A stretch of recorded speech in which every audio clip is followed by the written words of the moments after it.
As we prepare for a new NFL season on Fox, the only thing to expect is the unexpected. This is a clean slate, a blank page. Watch the show! Watch the show! The future is undefined. That means new opportunities and new unbelievable moments. Makes the welcome to the big leagues! Are you kidding me? Tonight, two teams face off. One primed to take the next step, and another that thinks they've found a franchise star. Football is back on Fox. Nashville, Tennessee may be the country music capital of the world. For years, the locals, well, they've been singing the blues as the team hasn't even made the playoffs since 2008. But now, they think they can hum a happy tune because the number 2 pick in the NFL draft, Marcus Mariota, makes his home debut as quarterback of the Titans. Meanwhile, it's a new era for the St. Louis Rams as they go with a new guy at QB. Nick Foles comes over for the Philadelphia Eagles, trying to lead this Ram team into the postseason through the always tough NFC West. It's our first game of the NFL preseason here on Fox. Welcome aboard as the St. Louis Rams visit the Tennessee Titans. All right, come on out here and stay a while, folks. I'm Kurt Menefee here with 6-time Pro Bowler Randy Moss. Randy's sitting beside me right now. But what's all this talk I hear about you maybe going back and playing football again? Kurt, I actually have not lost the itch, man. I've been working out with a few guys over the offseason. But the one thing, I have been retired for the last 2 years, but you never know, Kurt. But that's the love of the game that I still have inside of me. That's not a commitment that you're going to be here beside us the rest of the year. It doesn't sound like it. You thinking? Hey, I don't know. The sky's the limit for me, Kurt, so we just have to wait and see. All right, well, we'll wait and see. Meanwhile, we'll let you be a TV guy. And I want to ask you, what are you looking forward to seeing between these two teams tonight? Well, I'm looking forward, Marcus Mariota to really rebound from last week. The first 2 series wasn't so good for him, Kurt, but then he was able to rebound. But one thing that people have to understand is Marcus Mariota will develop right before our eyes. So we're going to see this young man develop into the star that he's going to become. You're too good at this TV stuff to go back and play football. Don't do that to me, all right? I'll stay with you, Kurt. All right, you'll be here with me at least for halftime. We'll see you guys again then. But right now, let's get it up to the booth and the 2 young men who'll be calling the game for us here tonight on Fox, Kevin Burkhardt and John Lynch. Guys? All right, Kurt, Randy, thanks very much. Well, they talked about it a little bit, John. These two teams, a little bit different storylines here. And for the Titans, yeah, they're coming off a bad year. They've been looking for a quarterback, a franchise quarterback for a while now. More so, they're looking for a face of the franchise, and they believe in Marcus Mariota. They now have it. Well, Randy's not the only one who's convicted in Marcus Mariota. When you talk to the Tennessee Titans, I think the thing that's been surprising to me, just how convicted that not only do they have their quarterback, they think they have a superstar. And I believe him. I really do. I think he's got the game. Forget about playing in the spread. He's got the game that translates to the NFL. We'll talk about that throughout the game. He also has the respect of his teammates.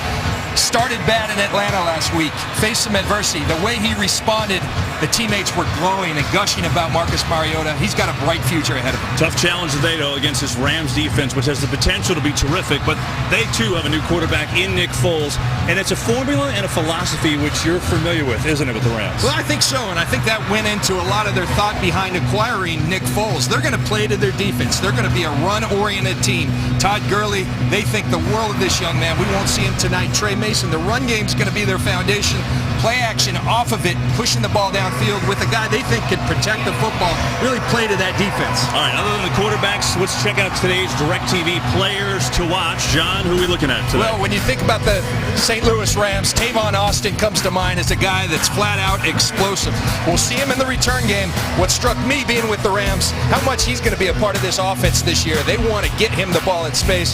For the Tennessee Titans, David Cobb, not a household name, but they need production at the run game. Watching the film last week, this is going to be the guy to give him that. This season, every NFL game, every Sunday included at no extra charge, only on DirecTV's NFL Sunday Ticket. Call 1-800-DirecTV. We'll be back with the kickoff from Tennessee in a moment. Fox Sports welcomes you to the following presentation of the National Football League.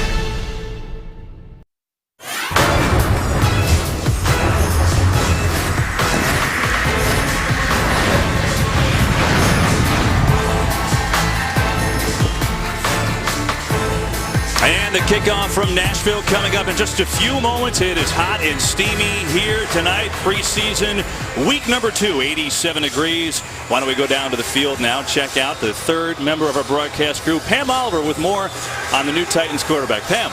Yeah, Kevin, the work to get the rookie quarterback ready will be a long, sometimes arduous process, but naturally, head coach Ken Wisenhunt has tried to put his quarterback in as many situations as possible. In fact, since the spring, they've had some 2,000 offensive snaps, and he estimates that Marcus took part in 12 to 1,300 of those. Remember, this is a quarterback coming from a spread offense, wasn't used to playing under center, barking out the plays, communicating that much with his wide receiver. So nothing is really basic or natural, but the folks in Tennessee, boy, they sure hope that learning curve isn't that steep, because 2 and 14, now that was hard. Back to you. That's for sure, Pam. And John, you talked about it in the open last week, so he's making his debut, and he goes in against Atlanta, and the turnover on the first thing he does, but you talked about his ability to bounce back. Well, I thought it was very impressive. Look, this is a guy who Taylor Lewan, their left tackle, said hadn't faced any adversity, hadn't thrown a pick his entire offseason. He gets in the game, his first 2 series, turns the ball over, but the resolve he showed, he went to the sidelines, he got with the coaches, kept his cool, and he came out on striking the ball all over the field and played very effectively. 5 for 5 on the drive, led to a touchdown. Very impressive, and that really earned the respect of his teammates. Yeah, it was a 78-yard drive. There was a big narrative here in Nashville the entire summer about him not throwing a pick. He does it, gets it out of the way, and he did show that resolve. Jeff Fisher, remember him? Nashville, Tennessee? Yeah, you should, because he was here for 16 and a half years and led this team to a Super Bowl. This is the first time he's back as a coach since he left in 2010. Well, Jeff Fisher's really excited about his team. We had an opportunity to visit with him last night, and he's not going to say it, but he thinks this team is ready to contend. This is a young team. He thinks they're going to be really good for a long time, but this year he thinks they're going to be really good. There you see Ken Wisenhunt. He is in his second year with the Titans. Spanish language broadcast available on both Fox Deportes and by utilizing the SAP button on our broadcast tonight as we take you up to kickoff and moments away on this humid evening. Week 2 of the NFL preseason. We'll see the starters for a while. We know that, and after that, everything goes as these rosters, these coaches trying to make decisions. But yeah, the attention squarely on Marcus Mariota, number 8, as the Titans will receive the football. It's Bishop Sankey, who is back deep to receive for Tennessee.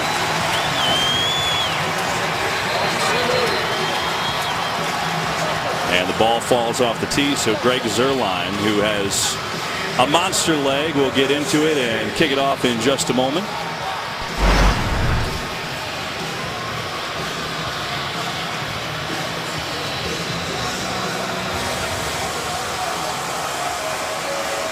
As we are set from Nashville, and we're underway. The NFL on Fox is back, and Sankey takes this one 9 yards deep. He takes a knee, and let's get our first look at the rookie quarterback, Marcus Mariota. Just talked about last week how he was sacked and picked off. The fumble return for a touchdown, and then it came back strong, 5 for 5, 78 yards. And that touchdown drive, the Heisman Trophy winner. And one thing we know about him in school at Oregon, he doesn't turn the ball over. At least he didn't in college. No, and he's pushing it downfield. 42 touchdowns, 4 interceptions. This is a guy that's aggressive down the field, but has the ability to protect it and keep the ball for his team. And so the Titans football, 1st and 10 at their own 20. Hakeem Nicks is wide out, split to the bottom of your screen. Bishop Sankey starts the game at tailback. They fake the run over the middle. You got a completion. It's Kendall Wright. First completion for Mariota. It's good for 16, and it's good for a Tennessee first down. Yeah, and the Titans did Ken Wisenhunt almost to prove, all right, you say he can't play under center, whereas he's under center. Hard play action, turns his back to the defense. On point to Kendall Wright, a guy that they say have developed a tremendous rapport, Mariota and Kendall Wright. So much to look for in Mariota, and it's so different here with, the offense getting under center here. The zone read that he did in Oregon, so different here. He talked about just handing off and turning his back against the offensive line. Dorial Green-Beckham, second-round pick, who's huge, number 17 in motion. This is Sankey, who's got a big run, still going into Rams territory. I think Bishop Sankey was watching the players to watch. We start talking about David Cobb, and he said, this is still my job. Nice job by Sankey, getting through that hole, churning the legs, and running through contact. TJ McDonald doesn't wrap up, and he pays for it as Sankey on the big game. Well, the run game is something the Titans need to fix. They've got to get it going. Sankey was their leading rusher last year, but he rushed for under 600 yards. The longest run he had was just 22 yards. That one was 18 yards. And a 1st and 10, another one for Tennessee on the opening drive. Sankey, left side, gets through inside the 40. So the run game doing some damage. Laurinaitis on the tackle, but it's a gain of 7. We look at this Titans offensive line, and there's some movement here right now as Ken Whisenhunt tries to figure out what exactly he's comfortable with. Yeah, and actually Levitra is not on there. They've substituted. Byron Bell will be at the left guard. He was playing right tackle. Potasi, the rookie, goes in at right tackle. They're shaking up this offensive line. Ken Whisenhunt said cohesion, continuity is important, but we got to find the right 5. He's going to shuffle until he does. And there's a flag here.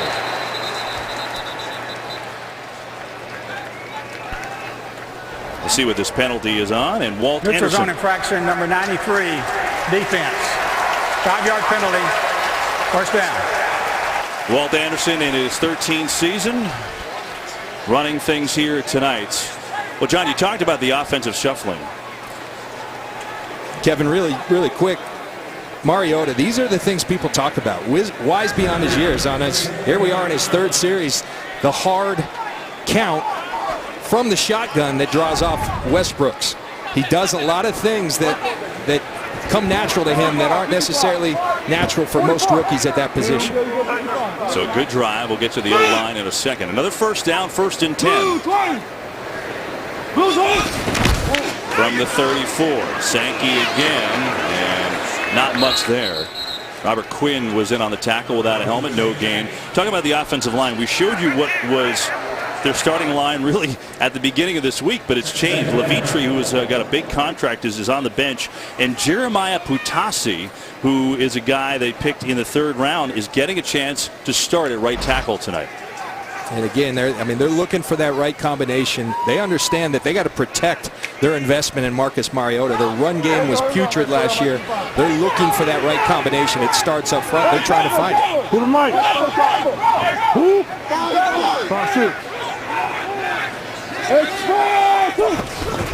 On 2nd down, they're going to run it again, and this time no room again. Quinn was there. He lost his helmet again. Might need to tighten that thing up. He's lost it on 2 plays in a row that he's made.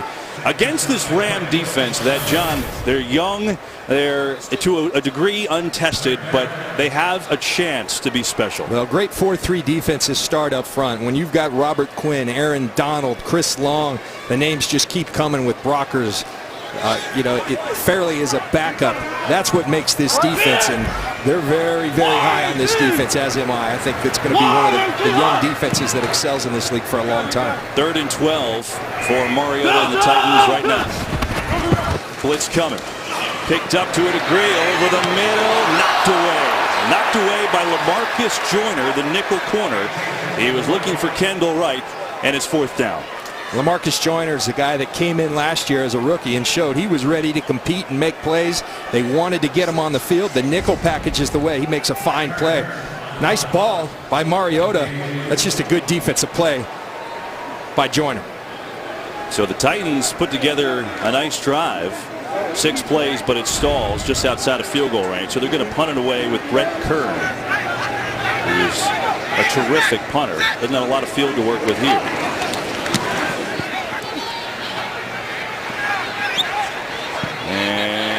One is, despite a great effort down there, going to find the end zone. So the Rams will start on their own 20. So the Rams defense bends, but they don't break. Now we'll see Nick Foles in the offense for St. Louis next. Next game on Fox is sponsored by Ford F-150. Introducing the all-new Ford F-150, the future of tough.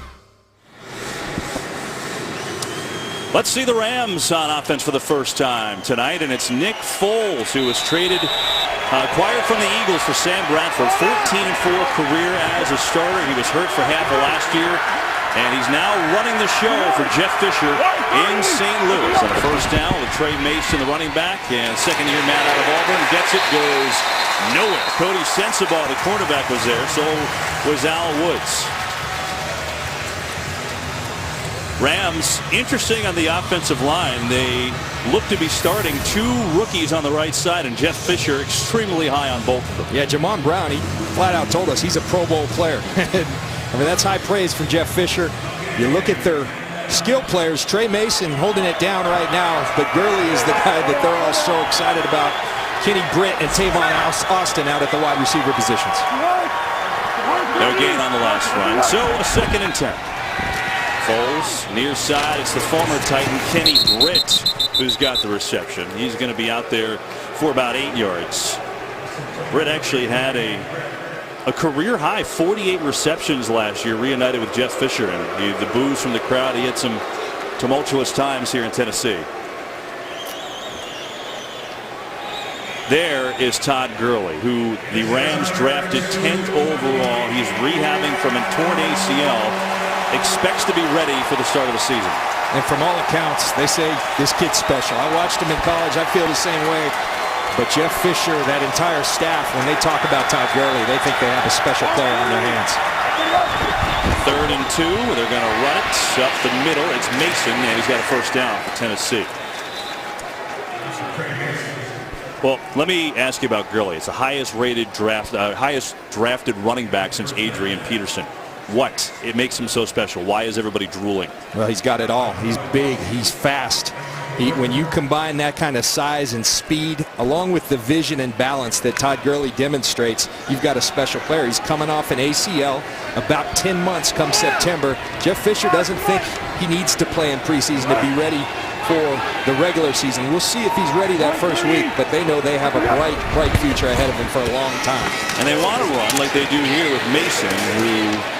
Short gain, there's a penalty on the play, too.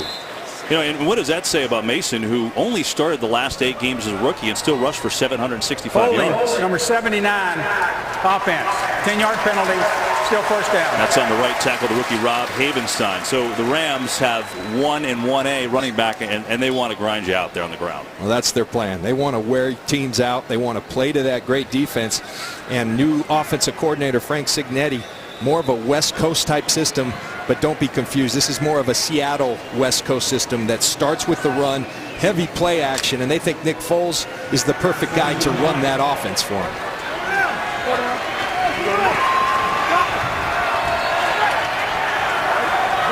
After the penalty, it's a 1st and 20. Foles backpedals, intercepted. It's picked off by Parrish Cox. Touchdown.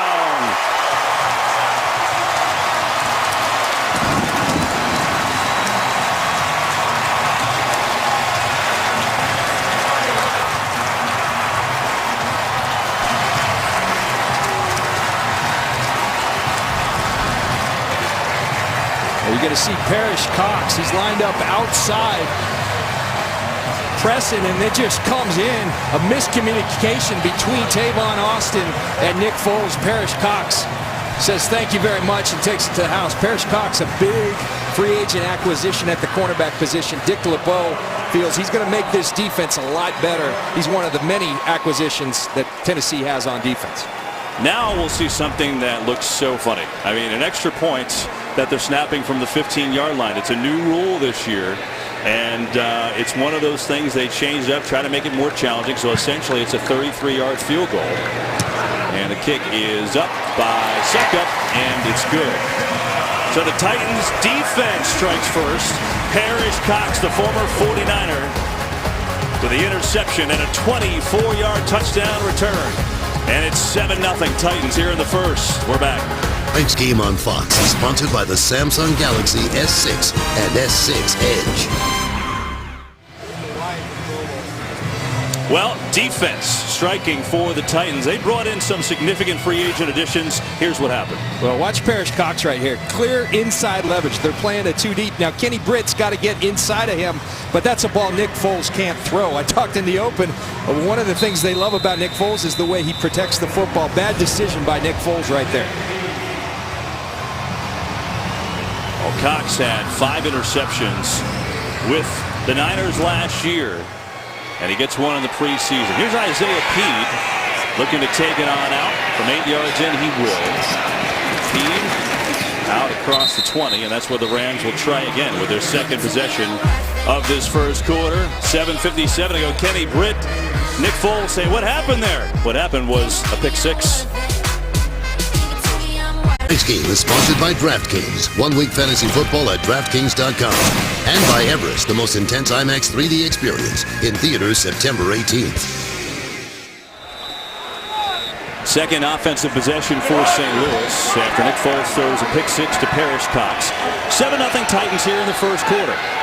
Preseason, week 2. Football back, the NFL on Fox. And a handoff to Benny Cunningham, who's going to pick up a short game against this Titans defense, who last year, you know, they had their issues. So what did they do? They go out, John, and they made 4 significant signs. And they go get Parrish Cox, who we've already talked about. But the key acquisitions, you need pressure in any defense. But Brian Orakpo and Derek Morgan re-signing them. Dick LeBeau talks about it. Now you got 2 guys on the outside that have to be contended with, have to be paid attention to. And that's the key to this 3-4 defense in his mind. Denoris Susi, another safety that they brought in. They give to Cunningham on the ground again, and Cunningham doesn't have much as he sits immediately by Derek Morgan, who you just talked about. And we showed you Dick LeBeau, who has been with the Steelers for the last 13 years. He's a Hall of Famer. If I look that good, about to be 78, I will tell you, he is in fantastic shape. And he is, he's come here with, he's still got that same life and vigor that we know. Yeah, give me those genes. But one thing that Dick LeBeau knows, and talked a lot about it, it's about the players. He feels like their second year in this system. Ray Horton runs the same system. Dick LeBeau now here feels like they can really take off with these new acquisitions. He thinks they're going to be a good defensive football. On 3rd and 5, blitz, Foles in trouble. Escapes on the run. Nice completion. And he's got it in there to Kenny Britt. Tight window, but he fit it in. And it's a first down in a 7-yard game. Well, you see Nick Foles, and he looks like a big kind of loping guy, but he's incredibly athletic for his stature. You see him work the pocket, keeping the eyes downfield, and putting the ball the only place it can be for Kenny Britt to catch.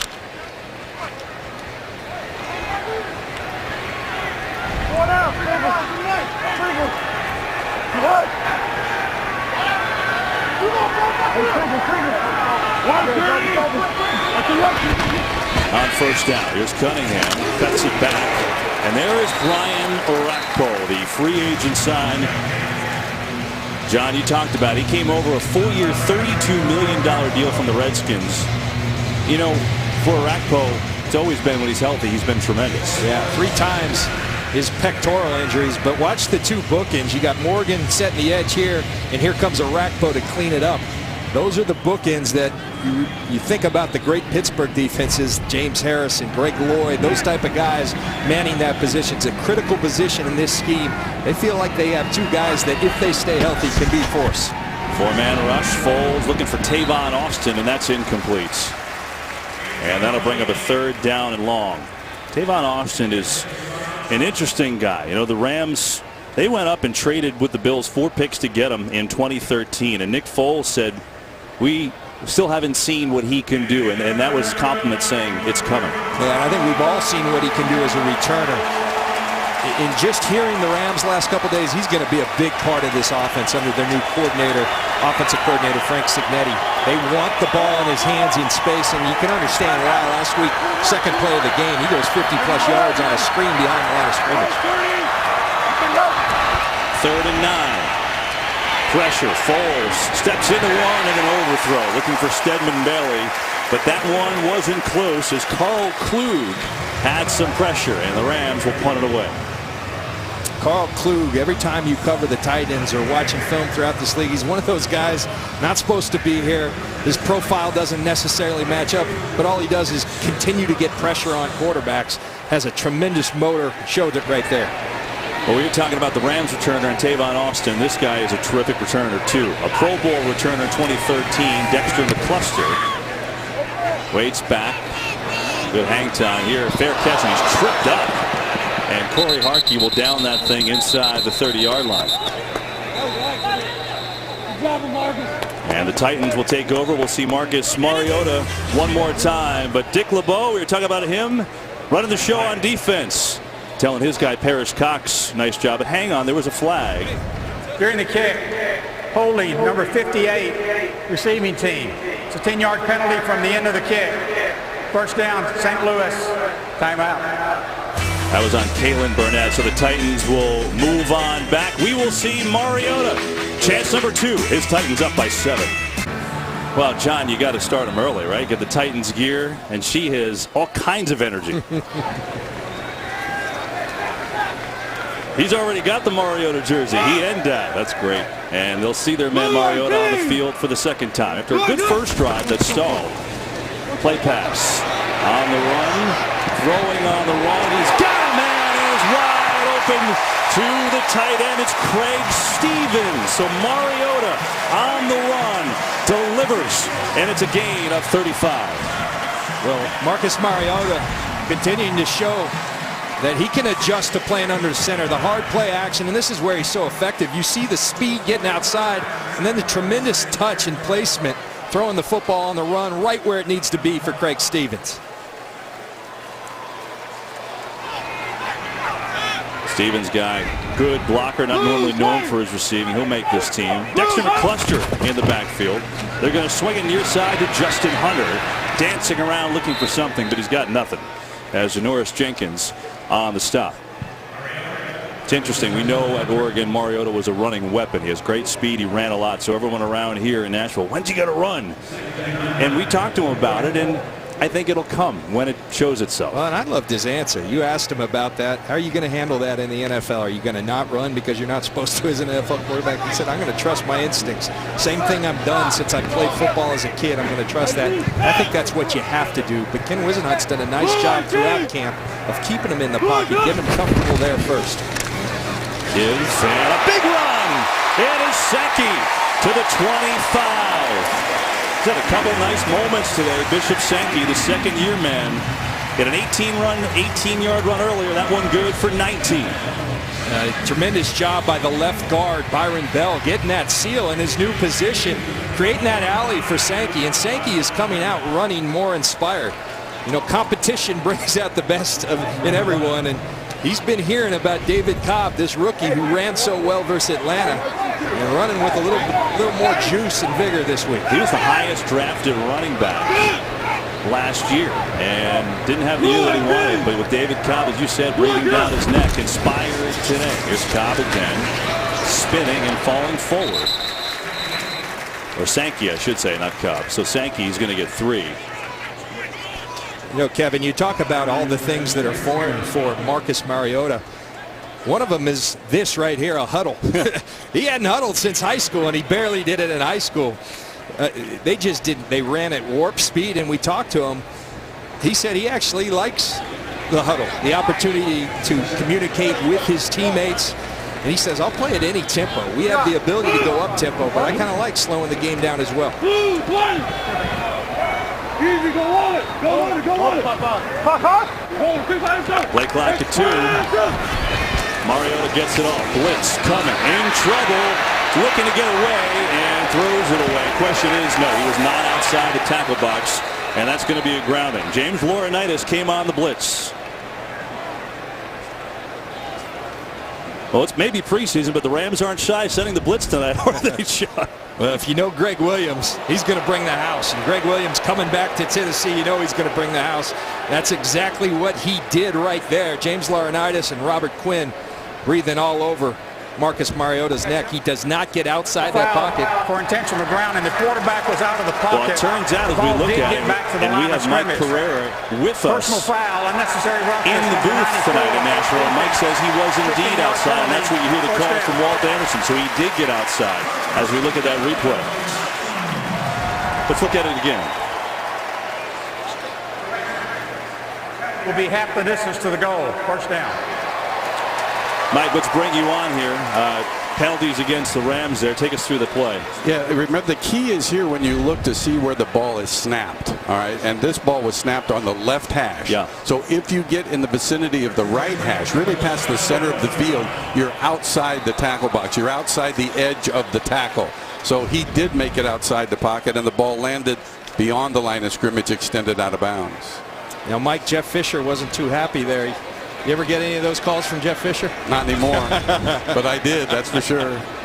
Here's a 1st and 10. Nashville threatening, or Tennessee threatening, excuse me. They're on the 12. Andrews. Antonio Andrews falls forward to the 10.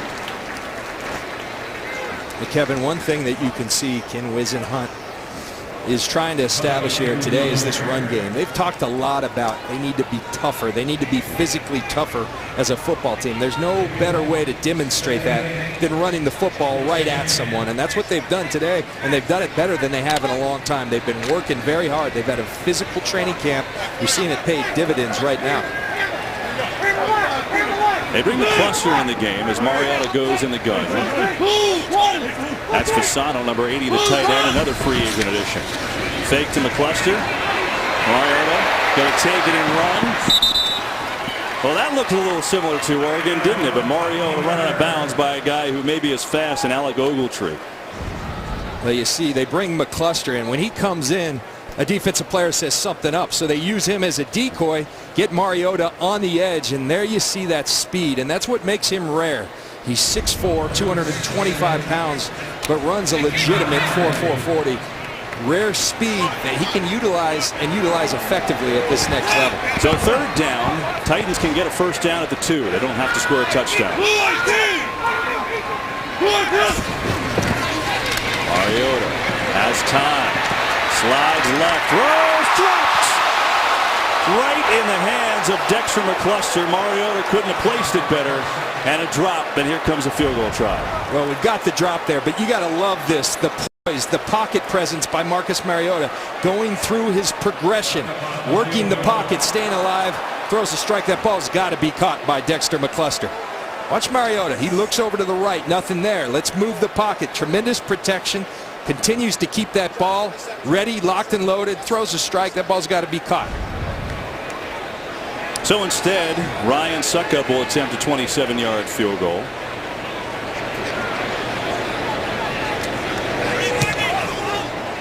And that one up, and it's good. It's a Tennessee out to a 10-0 lead. Marcus Mariota's had a couple of nice drives here in preseason action number 2 in his NFL career. Didn't get helped by a drop. Should have had 14, but the Titans will take a 10-0 lead. A 9-play drive. Marcus Mariota had a couple of big plays, and the offensive line, you've got to be encouraged. The Titans couldn't run the ball all year last year, but they're running it tonight. Well, they've been looking for that right combination. We've talked about it. They made a couple of moves. Byron Bell moving to the left guard. Kotasi, the rookie, playing that right tackle. It looks good right now. Yeah, it sure does. They are moving the ball 48 yards rushing in this first quarter. Mike Meyer will get into it and kick it away. Isaiah Peed. Chance to return it if he wants. He'll take it. Up across the 20. Peed across 25. Good return for Isaiah Peed. College football returns to Fox Sports 1 when former Michigan quarterback Jim Harbaugh makes his debut as a head coach of his alma mater. He leads the Wolverines against the Utah Utes. Coverage begins Thursday, September 3rd at 7 Eastern.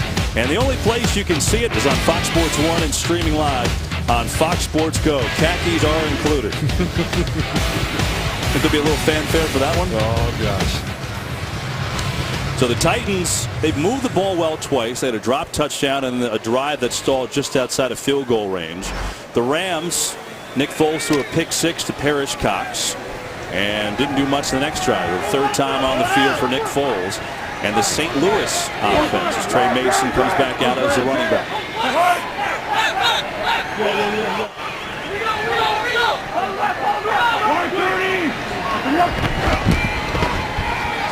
Fake to Mason. Looked like a screen that got snuffed out pretty well. That's just great defense. You know, they haven't game planned that much, but they understand that with Tavon Austin's lined up outside, you got a good idea they're going to try to get the ball to him in screens. Cody Sensabaugh does a tremendous job getting in the backfield. Nick Foles has nowhere to go with the ball, and Brian Arakpo on the field for the Titans is something they're very much looking forward to. So it'll be a 2nd down and 10 for St. Louis. It's Cody Harkey, the 3rd tight end, number 46, in motion. They're going to run it. Not much there as the Titans were up to the challenge against Sensabaugh, was right in the middle of it, and that should take us to the end of the 1st quarter. Kevin, you know, the early impressions, the Titans are winning the line of scrimmage against a team in the Rams that prides themselves on winning the line of scrimmage. One note, the Rams practiced against the Cowboys, battled and brawled literally earlier this week. Could be a tired Fisher team. is back in Nashville, and he's seen the Rams get beaten up pretty good so far. 10-0 Titans after 1 quarter. Back to Nashville in a moment. Warm night in Nashville, Tennessee. We start the 2nd quarter. Titans played well so far, up 10-0. Should have been 14, but they had a drop touchdown by Dexter McCluster. And now the Rams, who face a 3rd and 7 on their own 30.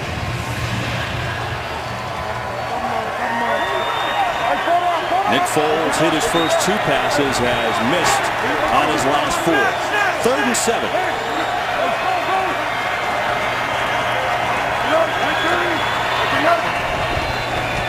Titans blitz. They come near side. Jared Cook, the tight end. That's not going to get it done. Well played, and there's Arakpo again making his presence felt. Well, Kevin, you look at that last play. Dick LeBeau says, Greg Williams, you coming into town blitzing. I invented the zone blitz. And there's a zone blitz. You see people dropping, people coming, and Brian Arakpo showing that he can play in space as well. Very nice play by Brian Arakpo. The deal with Brian Arakpo has never been about his production. It's about staying healthy, staying on that field. And they're encouraged that he can. They've changed some things in his routine, and they feel like he's a guy who can stay on the field. They're thrilled to have him. Punch is not a good one. And this one is give great field position to Tennessee. It's really going to put it and mark it all the way up at the 44. So not a great punch. And at 23 yards. Marcus Mariota, who's played well tonight. How did he get here? Well, how about a start in Honolulu, Hawaii, where he was born? He played in Pop Warner for the Kalani Falcons in 1st grade. St. Louis School, class of 2011. On to Eugene, where he was a star for Oregon. Won the Heisman Trophy last year. And now taken number 2 overall by the Titans. Looked upon as, we don't want to say savior, but this franchise is desperate for a face of the team, for a star. And he's looked the part tonight. He sure has. Going to run it again, does Tennessee. And get our first look at David Cobb, the rookie who's in there. Mariota tonight has shown you he's moved around in the pocket. He's taken off with it. And at Oregon, he was quite honestly insane. Look at these yards. Well, prolific numbers, you know, and you can see that. I think everyone knew that. When you're drafted 2nd in this league, you've got the physical tools. The thing that's impressed me thoroughly being around him this week, the intangibles, his humility, the confidence he exudes. He has the profile. We meet with these quarterbacks. The superstars all have similar qualities. He has those. 2nd down. Mariota rolls. Completion. Dorial Green-Beckham has the 1st down. 2nd-round draft pick. What an interesting story he is. A guy who, he had some trouble in Missouri, John, and was suspended a couple times, ended up transferring to Oklahoma because he hasn't played football in over a year. He's the size of a redwood tree. I was out at practice the other day, and I said, good thing I'm retired, because if receivers are looking like that, unbelievable. 2 redwood trees, Green Beckham and Justin Hunter. Mariota said, I love big targets. Well, he's got them here in Tennessee. Green Beckham is 6'5", 237. At least that's what he's listed as. Give to Cobb. And Cobb fighting, slithering inside the 40. Yeah, even bigger in person, I'm telling you, on DGB. So as we continue to watch Mariota, we got to spend some time with the Titans left tackle, really a good-looking second-year player, Taylor Lewan. And first of all, he's got a good future. Second of all, he could have a reality TV show. He said, yeah, when we got Mariota, you know, we thought he was going to be a hermit, but he's not that at all. Yeah. My favorite story, after his pick on the first series, Taylor said he went over to him on the sideline, hey, Marcus, that sucked. And Marcus said, I figured I'd get it out of the way. But that really impressed Lewan. You talk about a big athlete at the left tackle position. Impressive. Second down. Kendall Wright is taken back, still on his feet. Somehow manages to get behind or back to the line of scrimmage.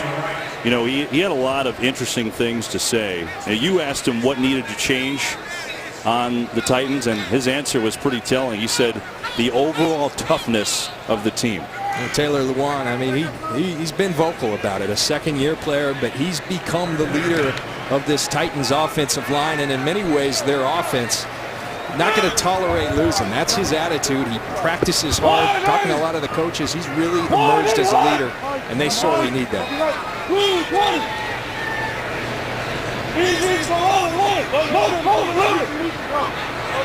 Play clock at 2. Mariota gets it off. Coming near side. Should have been intercepted, but instead it was dropped. That one was right in the hands of Mark Barron, the safety, and he couldn't come down with it. Well, Mariota seeing all kinds of looks from Greg Williams. Blitz packages. He does a nice job of picking it up. Good protection.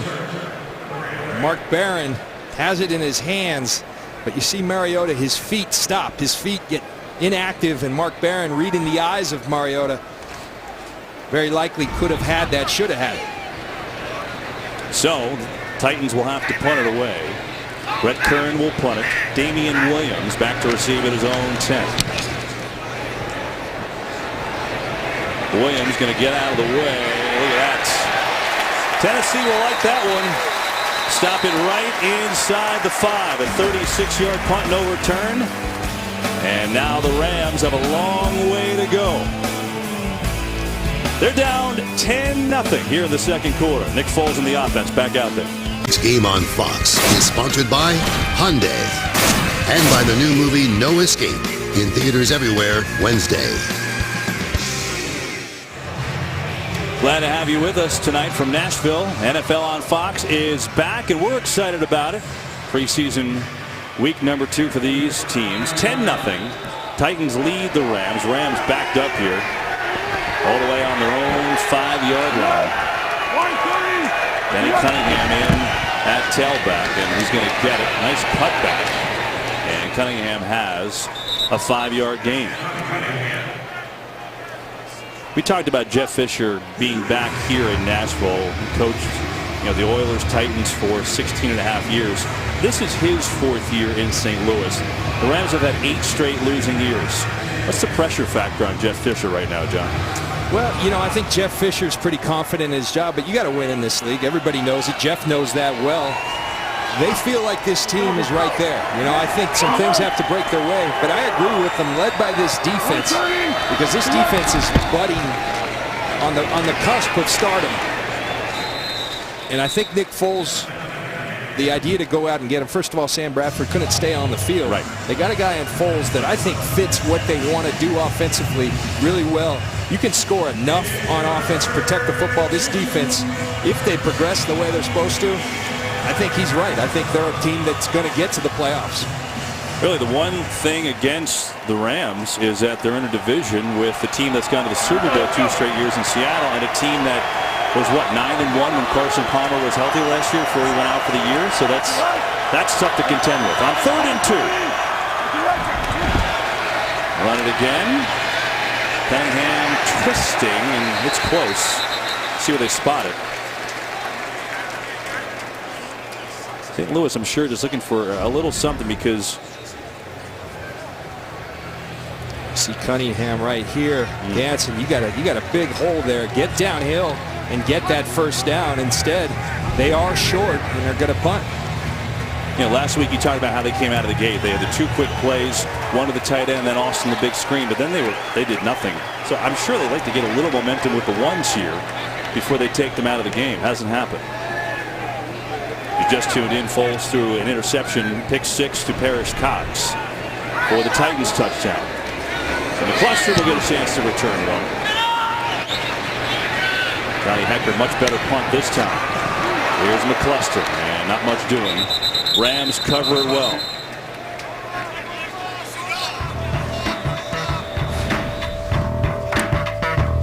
Maybe we'll see Mariota one more time. He's played well tonight as Titans in front here in the second. Marcus Mariota played 3 series and he's out of the game. 5 of 8, 59 yards, ran once for a yard. One of those dropped. One of those was a drop touchdown, though, so those numbers should have been even better. So more on him in a moment. Zach Mettenberger, second-year man from LSU, is in there now. He started 6 games at the end of last year.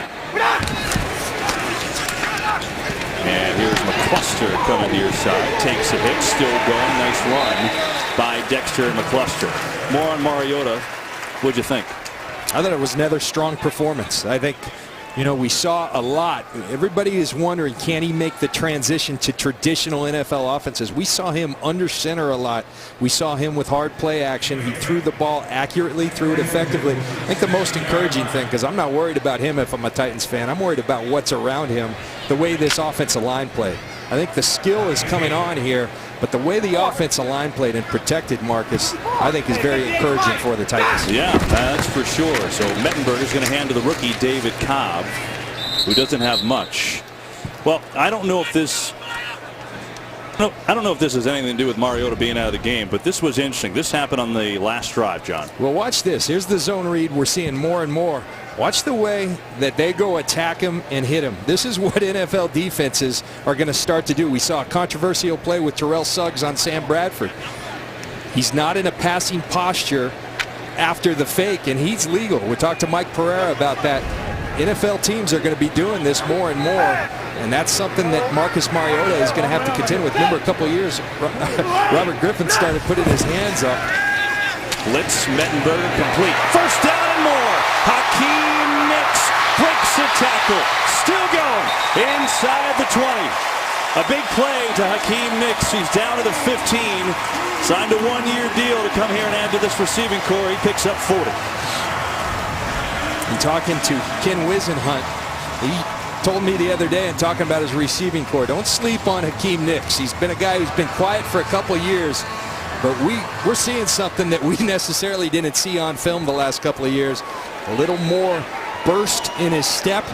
And Hakeem Nicks is a guy who played a lot of great football for the New York Giants. Hasn't been there the last couple of years. Sometimes in a new environment, guys can come alive. Cobb breaks to the outside, taken down. Mark Barron was there, so was LaMarcus Joyner. He had back-to-back 1,000-yard seasons for the Giants, and he was a monster when they were in the playoffs, but just hasn't had it for whatever reason for the last couple of years. But one thing about him, and I feel like he's been in the league for such a long time, he's only 27. Not like he's 35. Exactly. And as I said, new environment. You see the receiving core there. Nicks, Kendall Wright, Harry Douglas, a big acquisition. I think gives a great veteran presence to, Ken Wisenhunt calls him, Harry Douglas, the glue to that receiving core. Draw. Cobb up the middle. Big call. David Cobb falling forward. He's got a first and goal. Another tremendous job by this offensive line led by Taylor Lewan. Watch this hole. Byron Bell does a nice job kicking out. Tight end Supernaw up on the second level. And one thing I love about Cobb, the way he finishes, he is always falling forward.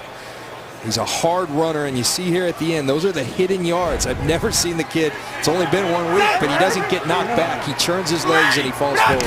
First and goal. Give it to Cobb, looking for the seam, taken down. It's a vicious tackle by LaMarcus Joyner. Looked like Cobb was going to score, but Joyner said, I'll never say never. I think he just got knocked back. That's a great open field tackle by LaMarcus Joyner. See Joyner, this is just textbook. Goes inside, understands, I got to get to that outside leg, brings his arms, gets down low.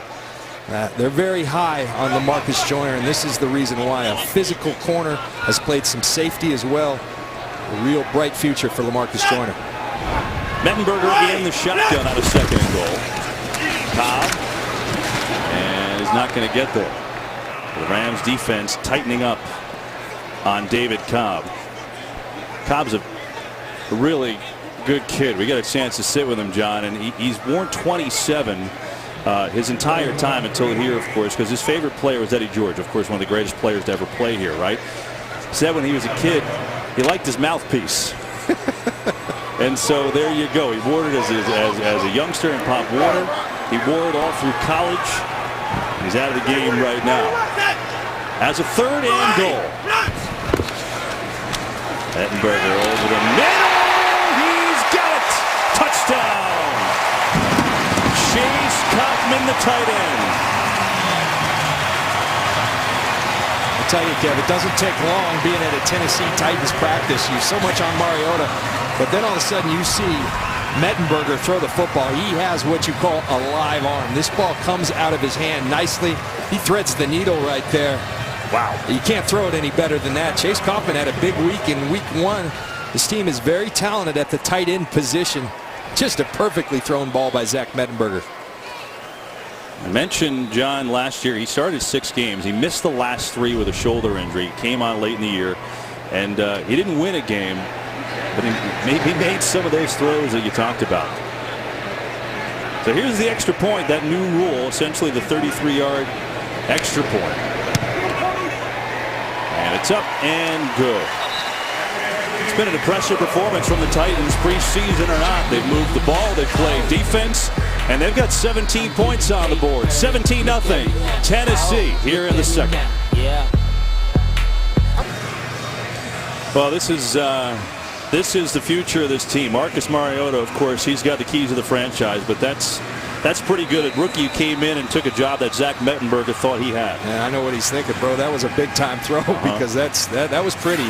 Talking to Ken Wisenhunt, they really believe they have 2 starters now. They love Mariota. He's going to be the guy, but they believe in Mettenberger. They have a very, very capable backup. This is Chris Gibbons going to return it for St. Louis.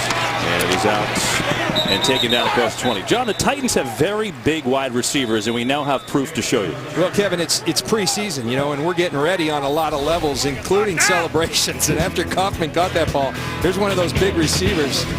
I'm going to have to ask Mike Pereira if there's anything illegal about that. Ouch!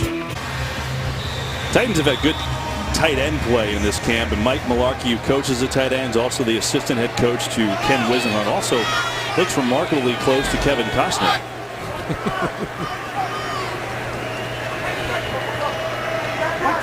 We got a 1st and 10. St. Louis goes with Case Keenum at quarterback now, the former Texan, and that's not the first play that he envisioned. So Jeff Fisher going with the backups. Keenum at quarterback. He's got the secondary offensive line in there now with 4:18 to go in the half.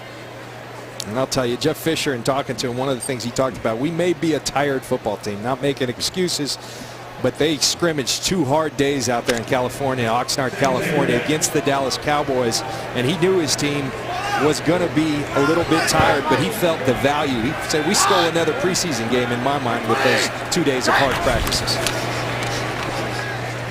Coming near side to Isaiah Peed.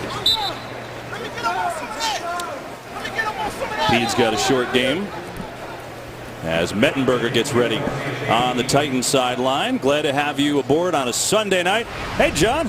What's up? Good to see you again. Yeah, We're back. John Lynch, I'm Kevin Burkhardt. Pam Oliver's down there on the field. Mike Pereira's over there with the headset on. First of all, it's great to be back. Football's back on Fox, but so much, I don't want to say hype, but the positive feelings, and every coach, everyone telling you how much they think of Marcus Mariota tonight.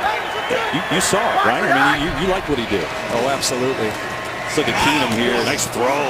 Keenum hitting Stedman Bailey. Big game for Bailey. Into Titan territory. It's a nice throw. We'll look at Keenum. We'll talk about him in a second. 29-yard gain. But Mariota, you talked about him in the open. Literally everybody we talked to gushed about him. Yeah, and they did so strongly, and everything from his intangibles to his tangibles, he has it all, and I feel the same way.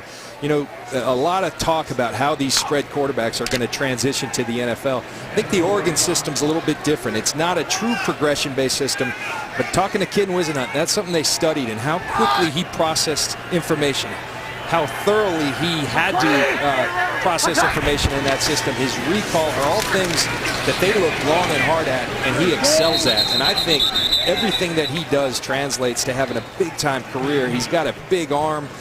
He's incredibly athletic. I just think his future is immense for these Tennessee Titans. On a personal side, you know, I brought up a couple times, looking for a face of the franchise type deal. Let me give you an example.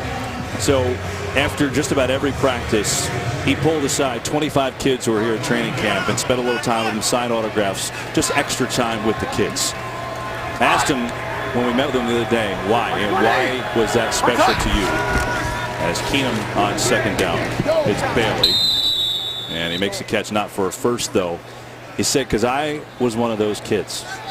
I was one of those kids back in Honolulu. He always said he went to the Pro Bowl stuff and was the same thing and begged for autographs. Yeah, begged for autographs. He talks about a picture he took with Jerry Rice and his family. His dad was a big 49er fan. He took it with Jerry Rice in an Oakland Raider uniform. That didn't go over too big, but you see the humility. He talks about his family. He talks about the communities he comes from. I think they have just a gem, the folks in Nashville, and Marcus Mariota. He's out of the game now, but he played well, and his Titans up 17-0 on the Rams. We've hit the 2-minute warning. First hit from Nashville. Titans played well, up 17. Jeff Fisher coming home. This is during the break, and this is great. He's got a great reception as they had a nice tribute video, well done by the Titans, welcoming him back.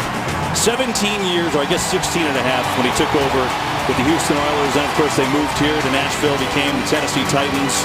And look, he did a great job. I mean, there's not many guys here for that long. 3 division titles, 2 AFC title games, a Super Bowl. Of course, a 1-yard loss in that Rams, the tackle to Mike Jones. As Pete has the first down, and Fisher saying, glad it was in a preseason game. It's just fun.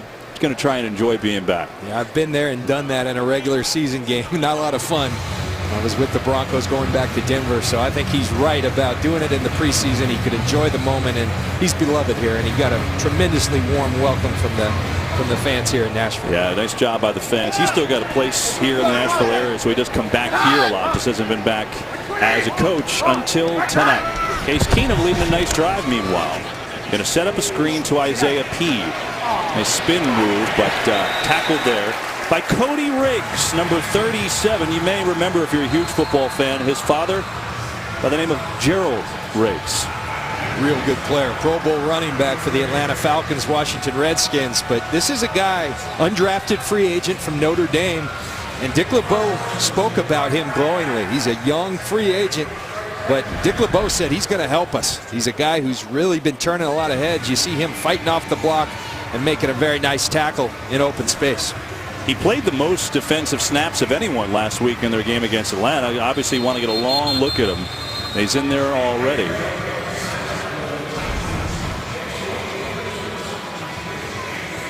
Titans had a timeout called there with 1:13 to go in the half.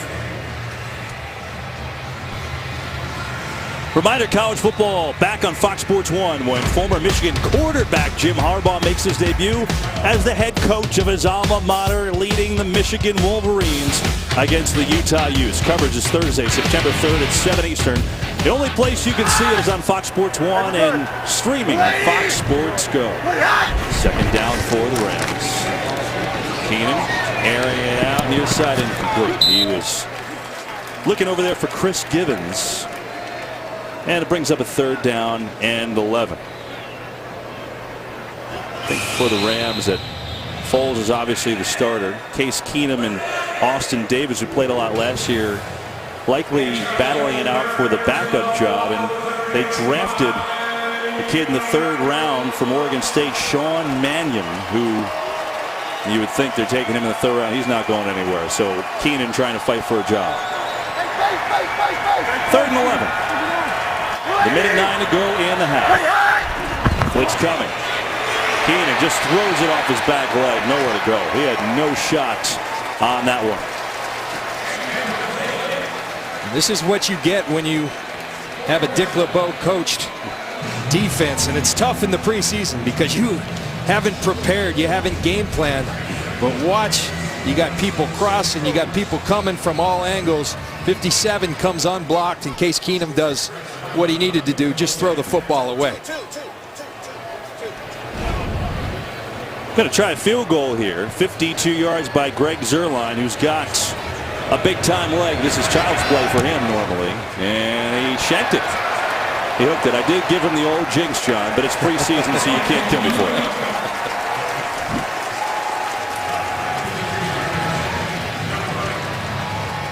So Zuerlein misses the field goal, and the Rams are going to go scoreless in this first quarter. Jeff Fisher likes being back here. This isn't like the result so far, as 147 and 126 see his body work. Most wins in team history. Coached 262 games. Never was able to win a Super Bowl. It's most games coached without doing it. He's been tenured, but he's done a great job over his career. Players like him, former player himself with the Bears, is incomplete by Mettenberger. We get a flag. Ball is down. No signal on that. But obviously that ball hit into the middle of the line is incomplete. And now we look at the penalty. Mettenberger got hit up high, but let's see what Walt Anderson and his crew comes up with.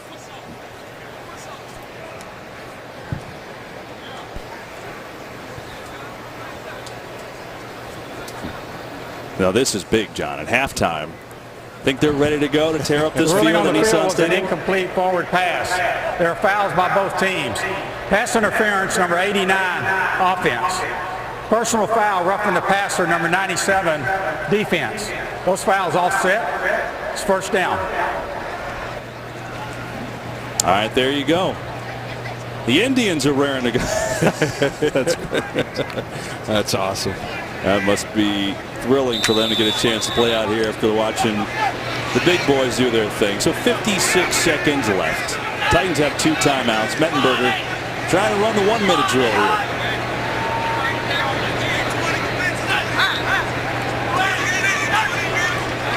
Blitz coming near side. He's got it. And the pass is caught by Rico Richardson, first-year man from Jackson State. Kevin, I'm chuckling up here because you have 2 defensive coordinators, as you see the Ravens ready as well, with Greg Williams and Dick LeBeau. Now, traditionally, as you see Mettenberger throw out to Green Beckham, traditionally in preseason, kind of an unwritten rule. You aren't going to heat up a quarterback too much, but throw that out the door with Dick LeBeau and Greg Williams. These are 2 guys that bring everything and the kitchen sink. I don't have the percentages, but it's been a decent amount, hasn't it? They're coming. First down on that play to Dorial Green Beckham. Ken Wisenhunt had a good quote about him. You know, again, he hadn't played football in so long, and we had a little bit of an injury earlier in the OTAs and things. Said he's kind of like a baby deer when he's first born, wobbly a little bit, and then he gets his legs. Said he's starting to get his legs. He can go up and get the ball. He is a huge target and has tremendous ball skills. First down. Mettenberger fires a seed, and there he is. Green Beckham, nice footwork, inbounds, first down. And it stops the clock with 28 seconds to go, gain of 13. That's a sharp route by Green Beckham. And again, Zach Mettenberger displaying that huge right arm. He has a live arm.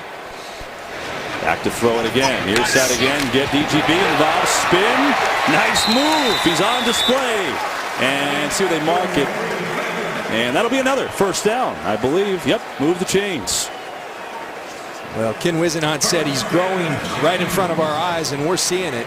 He's a guy that they need to produce this year, and the outlook's promising. From the 17, hang on, we get a flag.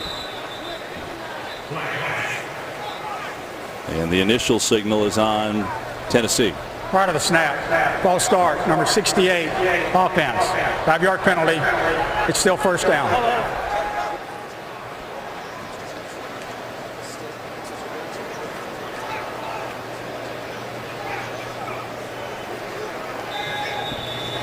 Greg Williams hushing into his microphone, second year as defensive coordinator under Jeff Fisher. Titans have it with 23 seconds left. 2 timeouts if they want it. From the 22, Mettenberger slings a little high for Justin Hunter. If nothing else, it's fun to watch him throw the ball, I'll tell you that. It really is. Talk about a howitzer. But right there, sometimes that's the curse with guys with that big of arms, is that they fall in love with them. Sometimes just take a little off, throw it on time. He holds it a little bit too long, and then instead of putting a little arc on it, tries to fire it to Hunter and just overshoots him. Berger was a 2-time captain at LSU.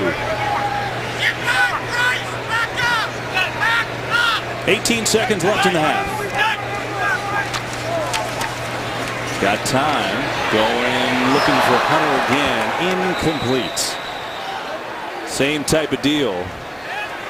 He tried the right. He tried the left. And he going down the center on this third down, John. This one he threw on time. A late penalty here, too. Other side of the field.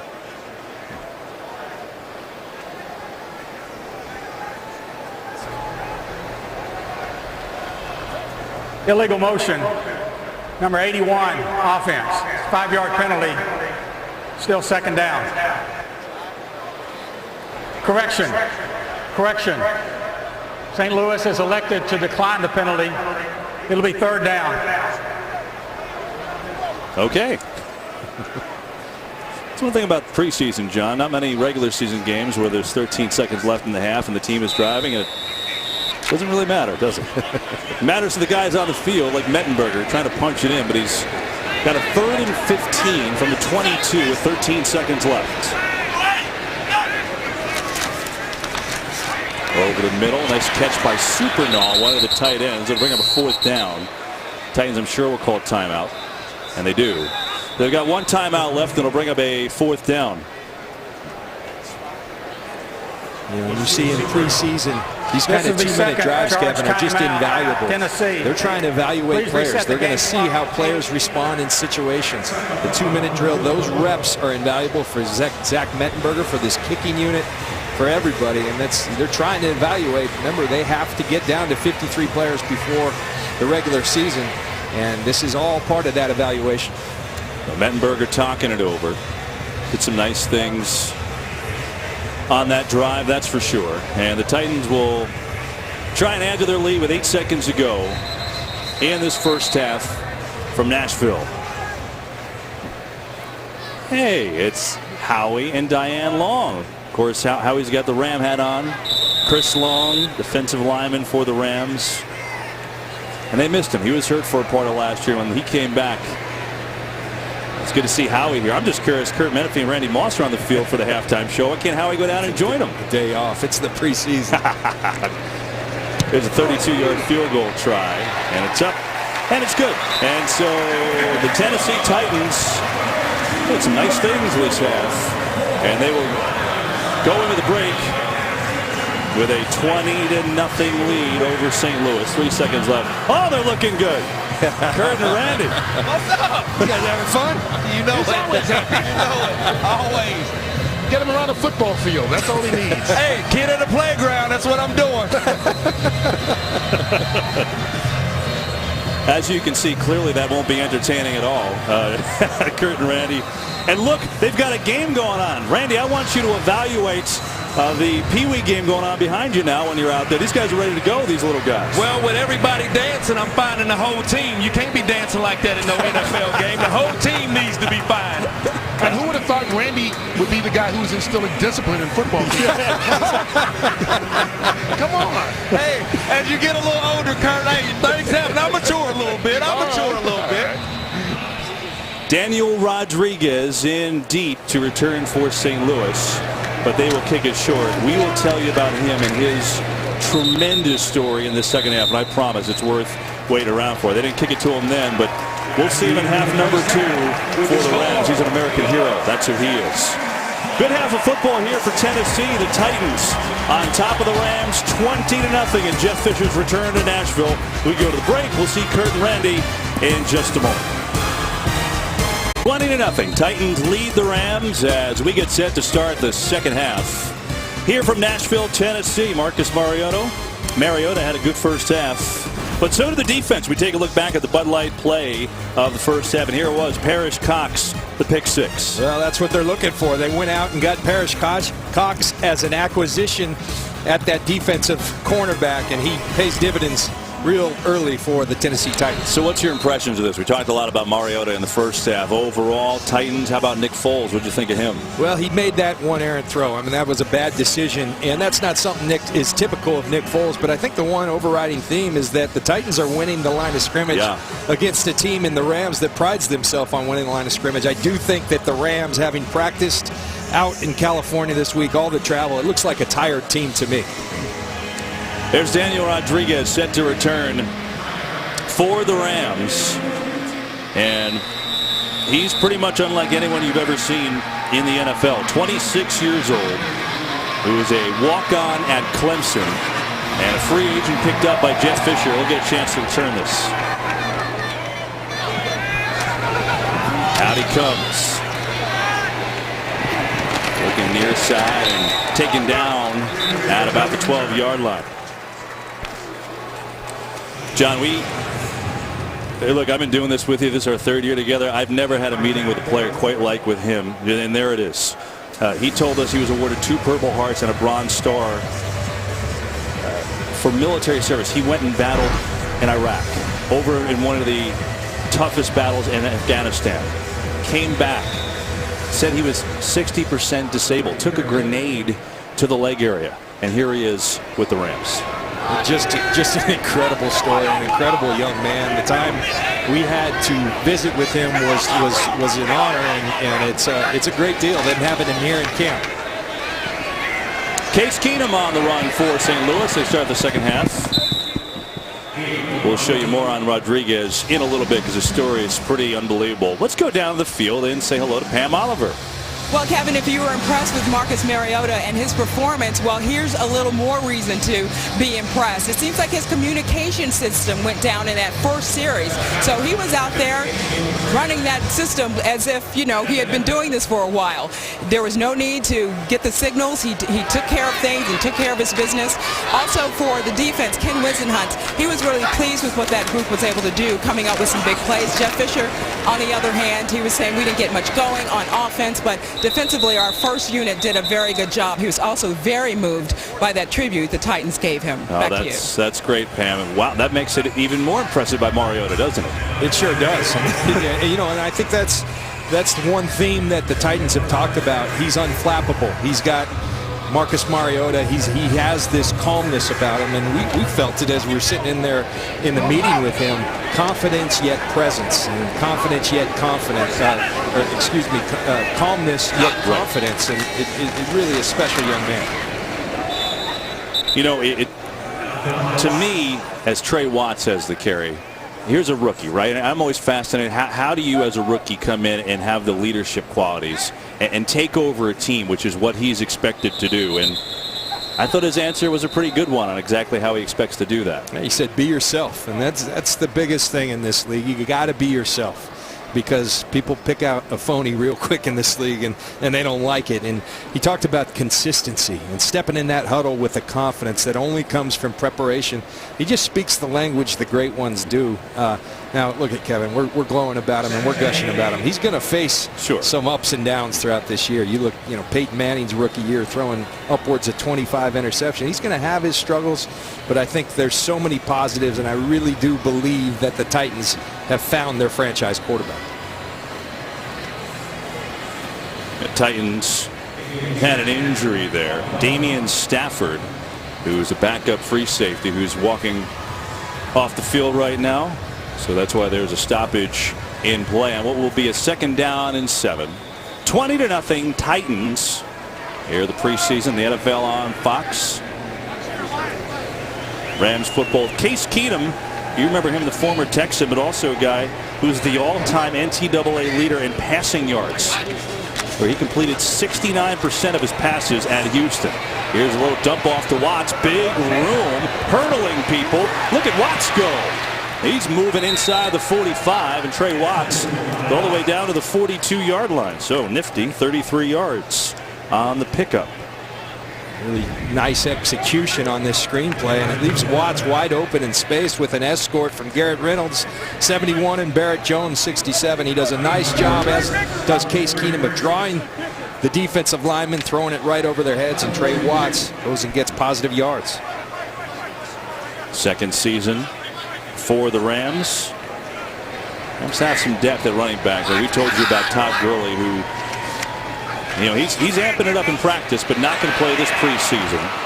Keenum eludes a sack and just throws it away. But, you know, they've got Mason in his second year. Trey Mason, who was really good as a rookie last year when he came on and started at the end of the year, started the last 8. And they've got Isaiah Pete, we've seen tonight. He had a torn ACL. He was out all year, but Rams still think he could give you a little something. So they've got a lot of depth there.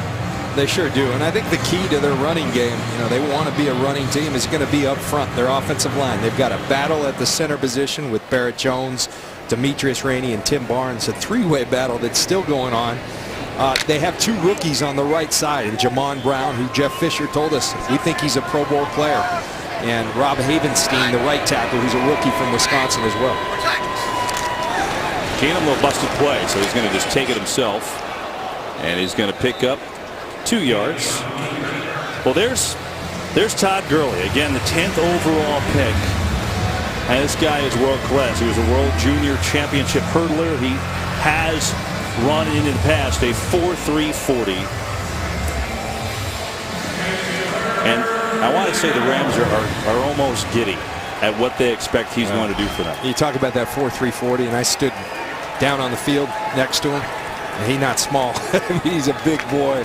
And so that's when guys are special, when you start combining that size, speed, and then the other things you can't teach, the instinct, the balance, and the vision. Todd Gurley, they think is going to be a special player, and it's hard to argue with him. We get a whistle on what will be a 3rd down. Offense, 5-yard penalty. Still 3rd down. Garrett Reynolds couldn't get his shoe on, so while he ties it, let's go back down to Pam Oliver. Pam? Well, Marcus, nice job out there. I understand your communication system actually went down on that first series. Tell me about that and how you were able to adjust. Well, thank you. Yeah, I mean, it was one of those deals. It happens. You know, I just had to kind of run over the sideline, get the call, and you know, stay in the huddle. Tell me about how you felt tonight versus when you were against Atlanta. Just your comfort zone. You know, you obviously poised under all circumstances, it seems like. But how did you feel tonight? I mean, I felt good. The entire offense did well. You know, we were able to move the ball, which is good against a very solid defense. So, you know, it's stuff that we can build on, and you know, we're looking forward to getting better. How are you handling all of this? This is not a small deal. It's a big deal. You're an NFL quarterback. You're going to be a starter, a team that really needs you to help turn this franchise around. How do you deal? For me, I always lean on my parents and my family. You know, they've been awesome through this entire process, and you know, for me, it's a team thing. You know, my entire team, this entire team has been so, you know, really welcoming, and just it's been awesome. So we're going to take it again one day at a time, and you know, we'll get better, and hopefully we'll build a solid season. And they're welcoming your leadership. Is that something that's just born, given, learned? Where does that come from in you? You know, I think it just comes down to the fact of just being yourself. You know, the guys respect that, and you know, it is what it is, and you know, I think we're headed back on offense, so I'm gonna head back that way. Okay, appreciate it. All right, we're going to commercial. We'll be back in a minute. Back to you. John's, official pizza sponsor of the NFL. By DraftKings, one-week fantasy football at DraftKings.com. And by Geico, 15 minutes could save you 15% or more on car insurance. Well, they call it Nash Vegas, John. It's quite the scene downtown Nashville, that's for sure. Why do they call it Nash Vegas? Well, it's really it's an awesome downtown. I mean, we've been here a couple nights, a couple nice dinners, heard some great music. It's Charlie Whitehurst, the veteran. Been with Seattle, been with San Diego, and been here with Ken Whisenhunt the last couple of years. Antonio Andrews with the handoff. And we asked about the Nash Vegas thing, and we found out the reason why. John, we were out watching a little music the night, and I didn't believe this was possible. We saw 19 bachelorette parties yes, in one night. 19, John. I've never seen anything like it. Welcome to Nash Vegas, baby. But it's, I tell you what, if you haven't been here, it's an up-and-coming city. population keeps skyrocketing. It's a great place to live. So here's Charlie Whitehurst, the veteran who will make this team and be the third quarterback, likely. Handoff to Allen, coming near side. Nice run. And he's across the 20. Should have, depending on the spot, a first down. Hang on, they say he went out of bounds earlier, so not quite a first.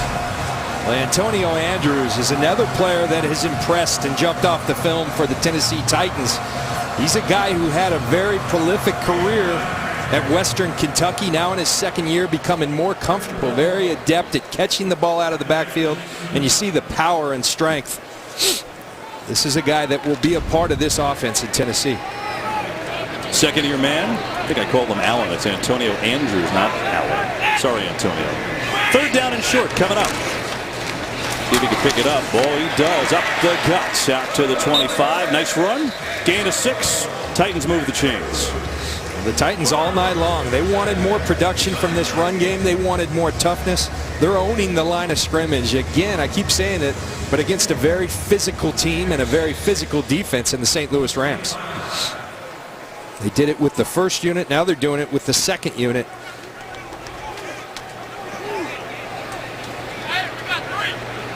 The Titans averaged 90 yards a game rushing last year. That was 26th in the NFL. I mean, overall, their offense wasn't good, period, but they've got to improve on that area. And we get a timeout. Tennessee. Play clock was at 3. There are the starters. And, you know, John, I know you don't have the film to look at it individually, but it sure looked like they played a pretty good first half tonight. 20-0. Tennessee in front. There's our guy Taylor Lewan, the starting left tackle, who is just a character for the Titans with that hat. And we were talking about Tennessee's run game, John. What did he say about running the game and how important it is? This is football. It's not sunshine and rainbows. Obviously having a good time there tonight. We get a flag on the play as we'll assess the penalty. The initial indication, it's a hold. Walt Anderson. Holding, number 45, offense, 10-yard penalty, still first down. Speaking of penalties, our referee is here. Mike Pereira, you're looking good. You've been over there. We haven't seen you. Now you exist. Tucked in the corner over there, you know. You know, it's 90 degrees. You still got the 3-piece on. I'm very impressed. That's because I forgot my belt, so I have to cover that. But, you know, interesting, we just had the holding penalty. Yeah. 8 officials, 3 in the offensive backfield tonight. That's part of the experiment that the league is running. And it's really on the focus of offensive holding. When there's 3 in the offensive backfield, they're also going to experiment this week with a deeper official in the defensive side of the ball to try to pick up the defensive holding that goes on in the line of scrimmage. So do you think that's something that's just going to be this preseason, or can that be, do you see that as maybe happening during the regular season? I mean, it won't happen during the regular season this year, but I do think they'll go to 8 eventually, because right now every college conference, every one of the Big 5 conferences is going with 8 officials. So in that respect, I think the league will follow. It's where do you put them? Their biggest hole right now to me is the stuff that goes on in defensive line play, the holding that goes on when the center tries to get out and they grab him, don't let him get out to block the linebackers, and some of the pass rush gains, the twists and the holds that go on there. And that's what they're looking at trying to pick up. Whitehurst going to gun it over the middle, and he's got a completion and a big one. It is super and that's super. That's a first down for Tennessee and a big gainer to the tight end who's really impressed them in this camp. But there is a penalty all the way back at the 24. Illegal so formation. Offense. Number 17 was covering number 89. It's a 5-yard penalty. Still so that negates a down. 37-yard penalty. Mike, I want to go to the extra point thing. We've seen it a couple times tonight. It does look strange that you're kicking a 33-yard field goal, so the snap from the 15 rather than the 2. The most interesting thing about this rule to you is what? Well, I think it's the penalty aspect of it, because, you know, and we saw, for example, last night we saw Baltimore twice go for 2, and they were successful. But they had penalties on both plays. So what they did was, instead of being penalized from the 2, they went back to the 15, went from there and kicked a 1-point extra point. So you have options on penalties that I think will confuse it to a degree. Mike, at the end of the day, we saw the numbers there. At the end of the day, you know, with the new extra point, it's about a 97%. Now, 2-point at about what last year? Well, you're looking at 2-point being below 50%. So, right now it's 46%. When you look at the accuracy rate through the first 28 games so far in the 1-point extra attempt, 88 out of 92. So there's only been 4 misses. So you're looking at making a decision if you're a coach. Do I want to go with the odds of a 96%, 97% accuracy for the 1-point or a below 50% for the 2-point? And I really think the odds and the percentages are going to win out, and you're going to see the 1-point. 3rd and 13. Nice throw by Whitehurst, but a tremendous hit. Andrew Terzilli, the guy who made the catch, but he is just shy of the first down. I believe it was Christian Bryant who made the stop. And it'll be a 4th and a yard, and so the Titans will punt it away. You saw the numbers, and just one other thing to add to that, though, guys.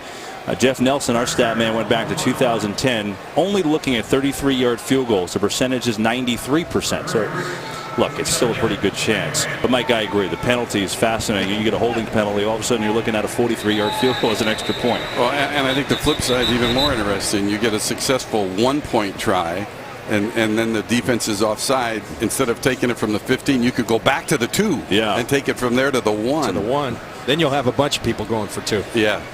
Mike, listen, you got to go to work. They're challenging this play. Can you tell us what's going on here? I better go look and see. I need my trusty monitor to take a look. Mike's monitor's over there. He's going to go look at that. Thanks, Mike. That is interesting, John, about that extra point. We'll see how it unfolds during the year. We'll see how this challenge unfolds when we come back to Nashville. Titans up 20. Tonight's game on Fox is sponsored by Verizon. Come home to a better network. So the challenge for the Titans, challenging the spot, and we'll take a look, John. I don't think this is going to be overturned. It doesn't look like there's anything conclusive to me. Remember, the call was short of the line to gain, and nothing there. Tell me if I'm wrong, Mike Pereira, but that indicates After reviewing the play, the ruling on the field stands. Tennessee will be charged with its 2nd timeout. And that's exactly what you have. It's a close play, but the one thing that started last year with New York being involved in this process, they're not overturning anything unless it's absolutely conclusive. And when he says stands, that means really here it was too close to call either way. Mike, you want to come on the road with us during the year? I'd love to. I'd love to. I'll just go out to Nashville at night with you guys, obviously. I like bachelorette parties. All right, so the Titans will punt it away. Turn to do the kicking. And there is Danny Rodriguez back to receive. From the 15, Rodriguez looking for a seam. And not much there. Gang tackled just before the 20 as the Rams will come out on offense looking for their first points. They're down 20-zip in the 3rd. Titans and the Rams join the NFL in celebrating USA Football Month and celebrating youth football participation at every level. We'd like to recognize over 1 million middle and high school athletes nationwide that have registered for Heads Up Football and over 260,000 young boys and girls that play NFL flag football. The NFL and all 32 clubs celebrate youth football players across the country. Visit playfootball.com to learn more. Got to see them at the half. As Marcus Mariota and Charlie Whitehurst, Zach Mettenberger, the trio of quarterbacks for the Titans, as the Rams now take the field. Keenum still at quarterback for St. Louis, looking for points. He's going to look deep for Givens. Oh, beauty! Chris Givens all the way, 80 yards. Man, that was pretty. And the Rams are on the board. Well, Kevin, we're standing next to Randy Moss. He's in between us right now. And that looked very reminiscent to something I saw a lot. A guy flying down the middle of the field, quarterback throwing it as far as he can and running under it. There's a little difference in the stature, but talk about it, Randy. I'm going to tell you what, the quarterback let that thing go. The ball was pretty. It did not even move in the air, and Givens just ran up under it. It was a pretty play. One of the prettiest plays in all of football is the deep ball. That's coming from your perspective. Yeah. Not mine. Well, coming from your perspective, you might want to hit. Okay, well, I'm going to tell you what. That play right there can send everybody home very early. Randy, what'd you have, 156 of those bad boys right there? Yeah, I needed a little bit more, but 156 will do it. All right, extra point up and good. Rams on the board. But we were going to bring him in after the first play, but the first play was an 80-yard bomb. So, yeah, this guy needs no introduction. Randy Moss is here, and you know, we're excited. You're going to be on Fox NFL Kickoff Sunday mornings, 11 Eastern, the new show. You fired up about that? Man, I'm just excited for the season to open up, man. I miss being around football. You know, I've been training this off season. You know, I've seen high school, I've seen middle school, I've seen a lot of football. And this being my first game, my first preseason game, I'm just ready for the regular season to start. So I'm a little anxious for the season to get started. What are you training for, man? What do you? Just to stay in shape. That's all. Just just to stay in shape. But really, me not working out is just a bad feeling. But you know, I've just been working out, just keeping myself in some shape just in case. Hey, Randy, you know, we're watching football today, and Jordy Nelson, he's become a true #1 in this league. He goes down, and it looks like he's going to be gone for the year. How did the Packers overcome that? You played that position. Well, you know what, John, I don't really think they overcome that. That's their #1 wide receiver going now. I think just with Aaron Rodgers, all the Packers fans know that they still have Aaron Rodgers, but who is Aaron going to throw to? So I think they, you know, just work with the guys that they have. Maybe, you know, find somebody that can take a little bit of pressure off the other guys. But Jordy Nelson, he's going to be truly missed. Yeah, that's a huge loss today. If you missed it, Jordy Nelson tore his ACL out for the year, and that's just. Look, the Packers they've got offense, but that's pretty tough. Let's go back and look at this throw by Case Keenum. You never saw it, Randy. Well, I'm going to tell you what. Look at he's watching on video screen.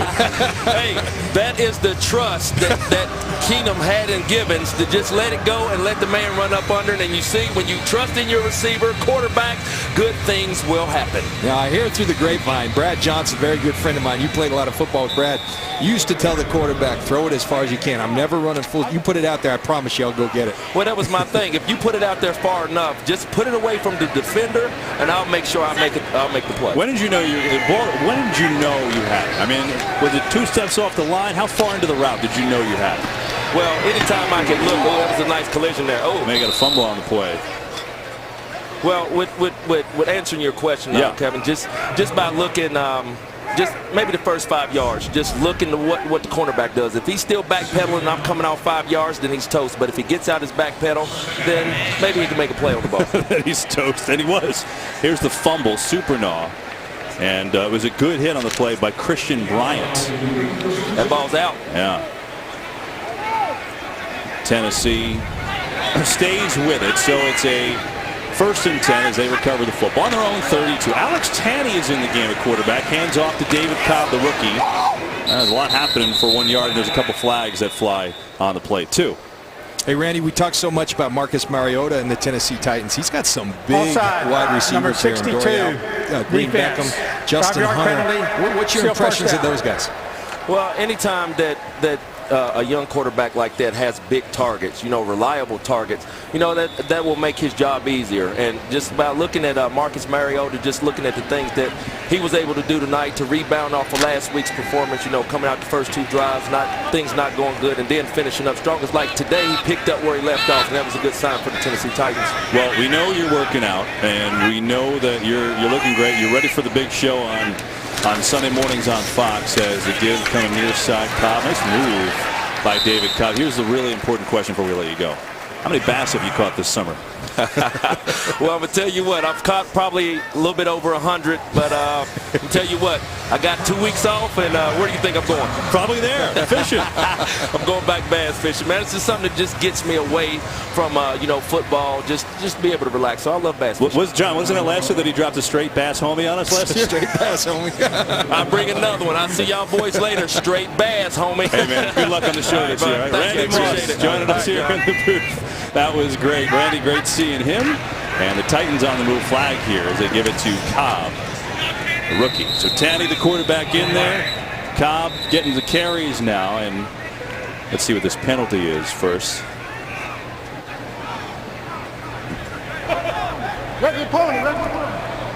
Offside, number 96, defense. 5-yard penalty, still first down. Well, this season, stream live local Sunday afternoon games right on your smartphone with NFL Mobile. 3:48 and counting in the 3rd quarter. 20-7 Titans fun to have Randy. He's got no personality at all, does he, John? It's a heck of a lot better being on his team compared to what I used to be trying to cover that guy. Was he a talker on the field? How much would you hear when you're out there playing against him? As McCluster gets another flag, and we'll see what the penalty is. What was it like going against him? Well, he was a great guy to compete against. I mean, it was difficult. You knew you better. But, you know, the one thing I'll say about him, see Walt Anderson calling a hold here. 10-yard penalty, still first down. But you talk about a guy who changes the game. Against everybody else, I lined up at 10 to 12 to 14 yards as deep as I would go. Against Randy Moss, I would be aligned at 22 yards and backpedaling in a hurry. He was a game-changing player, an incredible player. All right, so the penalty on Tennessee. They're moving forward here with Cobb, and they move back a couple times on this drive. So it'll be a first and see. We call it a first and 14.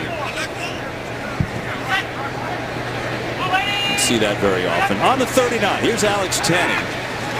Over the middle, he's got McCluster. McCluster hit before the 45 for a short gain. Alex Tanney is the fourth quarterback in this camp from Monmouth, Illinois. He's an athletic guy. He's started 2 years on the basketball team. And John, we all have seen this, and we looked at it again this week. If you're on YouTube, you like to Google stuff, Google him. He's got an unbelievable video online that he put together. The trick shot quarterback, and it is incredible. Yeah, I mean, he does all these things for like 5 minutes where he's throwing footballs off goalposts from 50 yards away and into garbage cans. He's talented, looking to make this roster. Well, at least this quarter hasn't been filled with any penalties. Yep. False start, number 11, offense. Quarterback cannot thrust his hands forward prior to the snaps. 5-yard penalty, second down. Well,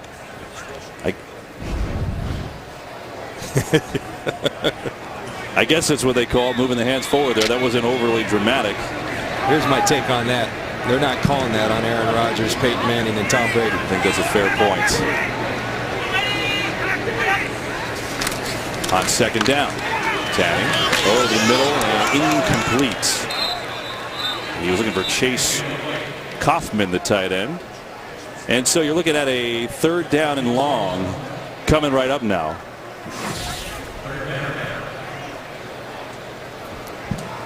There you go. College football, huge debut on Fox Sports 1. Michigan and Jim Harbaugh's debut. Said debut twice there, sorry. Taking on Utah. That'll be a biggie, and that'll be fun. Alex Tanney looking at a 3rd and 14 with his Titans up 20-7.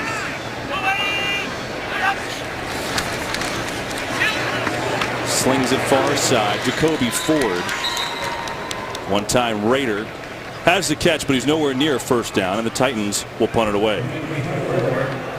So Daniel Rodriguez goes back to receive, and we talked about him a little bit before, John, but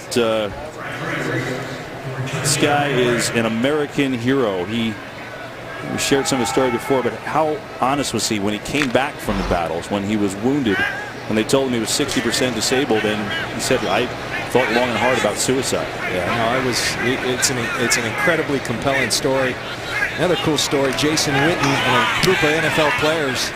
You see Rodriguez let the punt go, came over there on a USO tour, and he talked about that inspiration and how that helped him kind of survive those low and tough moments that those guys would take the time to go over. It was Jason Witten, and he got a chance to spend some time with Jason Witten as they scrimmaged this week. He brought a picture of the two, and they had a great time talking about Danielle's a Redskins fan, and Jason and he had a fun time about that. You know, we were talking. During the return, he was personal foul, face mask number 37 of the receiving team. That penalty will be enforced half the distance from the 20-yard line because the result of the play was a touchback. The last thing on Rodriguez, John, we were all there, and I think we're all pretty inspired by him yesterday. And one of us said, "Hey, you should write a book." He said, "Well, I actually have," and here it is. He gave us all copies. So Daniel Rodriguez, if you're looking for somebody to root for, it's a pretty good guy to do it. Jeff Fisher had a real nice ovation earlier back in Nashville for the first time since 2010 as a coach. Anyway, spent so much time here. 16 and a half years coaching this franchise. A lot of those here in Nashville. Got nice tribute, nice ovation. I think at this point with 136 in the third, he's probably thinking, all right, let's get back to St. Louis. Case Keenum just threw an 80-yard touchdown his last time. That was a beauty. And Case will stay on in there. As the Rams going to run it, why not give it to Watts again? And Trey Watts has had a couple nice runs here tonight. That's an 18-yarder. You see, we talked about Tennessee kind of owning the line of scrimmage.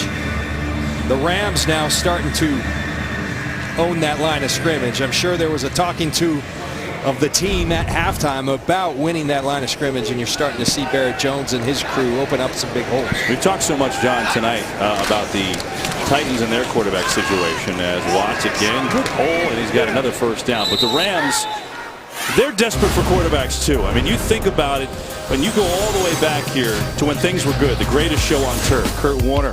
I think there was one Mark Bolger year in there, right? Well, they were great, and they were electric on that turf. Since 2014, though, they've got a winning percentage of 32%. 14 different starting quarterbacks. Sam Bradford injured twice with the ACL, hasn't panned out. They sent him to Philadelphia for this guy, Nick Foles, who they hope is exactly what they need in Foles. They want to be a running team. They want him to control things. He threw a pick six tonight. Do you think it's a fit? I do think it's a fit, and I think it's important to, first of all, explain that they're not looking for Kurt Warner chucking it 45 times. This is not the greatest show on turf. This is going to be a ball control offense that establishes the run early and play action off of that. They feel like Nick Foles fits that perfectly. They like his leadership, his poise, his ability to protect the football. I think it's a good fit. He's got to go show that it is. End of the third quarter here in Nashville. Jeff Fisher back here in this city, but it's the Titans in front, 20-7. Titans fans are happy, 20-7. They lead the Rams. A little preseason action for you from Nashville as we head to the fourth quarter. And the Rams have the football. Got a second down and 1. Case Keenum remains in at quarterback. Slings it out to Watts. Breaks the tackles. Trey Watts looking good tonight. And he's got another first down. Down at about the 41-yard line. So Watts picks up 9. Well, Watts has been very impressive, both catching the football and running the football. The other guy who's been very impressive is Case Keenum. He has. And Kevin, you talked about earlier, he's battling for that number 2. But you just look at the poise, inviting the rush on the screen pass. We saw the deep ball. He's running the team well. Austin Davis had mixed success last year when he got his opportunity. Case Keenum taking advantage of these snaps right now in a tightly contested race for the number 2 quarterback. Rams traded a 7th-round pick to the Texans to get him. Looks like a smart move. That one's tipped. Texans have a quarterback battle going on right now with Hoyer and Mallett, so obviously whoever doesn't win it will be the backup, so they didn't really need Keenum anymore. There's Nick Foles. He's listening in on the plays. He'll be the starter. One thing talking with him yesterday, it's pretty emotional about the trade, wasn't it, when it happened? Well, he just said he was excited right away, but he had become very close with his teammates in Philly, and all of a sudden he's on the Stairmaster getting a workout in, and Chip Kelly's on the phone saying, "You've just been traded, son." Yeah. There's Watts, and then he said he got the call from Jeff Fisher, and he characterized that as a great phone call, and away he went. And now he's signed a 2-year extension. That shows their belief in him and his belief in Jeff Fisher and where the St. Louis Rams are going.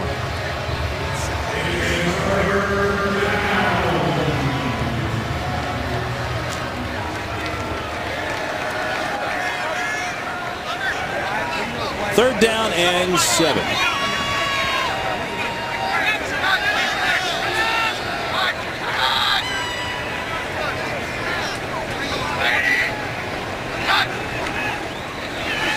Keenum, and a little behind his intended receiver that time. It was Damian Williams. And that'll bring up 4th down, punting situation. They're actually staying out there. It looks like they're going to go for it on 4th down. And I think Jeff Fisher likely wants to see Case Keenum in these type of situations. He wants to see his young receivers, his young linemen, constant evaluation at this point in the game, trying to form the back end of that 53-man roster they carry into the regular season. 4th and 7.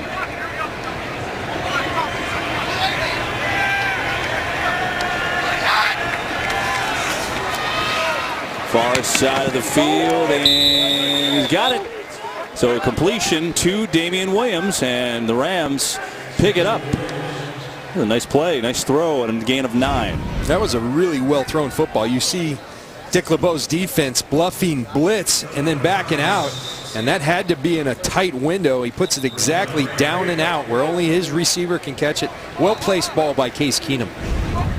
Well, John said it a while ago, but again, if you're not familiar, if you didn't see him play with the Texans, this guy passed for over 19,000 yards at Houston, and I get it. They run that spread, and they're running and gunning, but his completion percentage was 69%. He's got skill.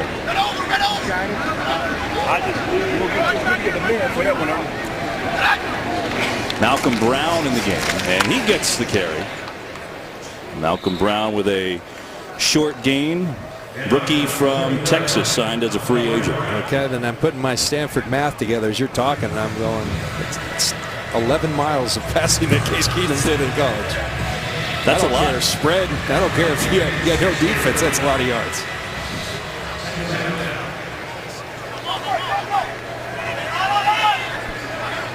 Keenum's numbers, he's got an 80-yard touchdown to Chris Gibbons in there. And he's got the Rams on the move again. 2nd and 8 from the 28. Under 12 to go. Week 2 of the preseason. He'll throw it. It gets blocked up. He's going end zone and gets turned around and incomplete. Looking for Emery Blake, first-year man out of Auburn. Didn't have the connection there, so a 3rd down is coming up. Well, the Rams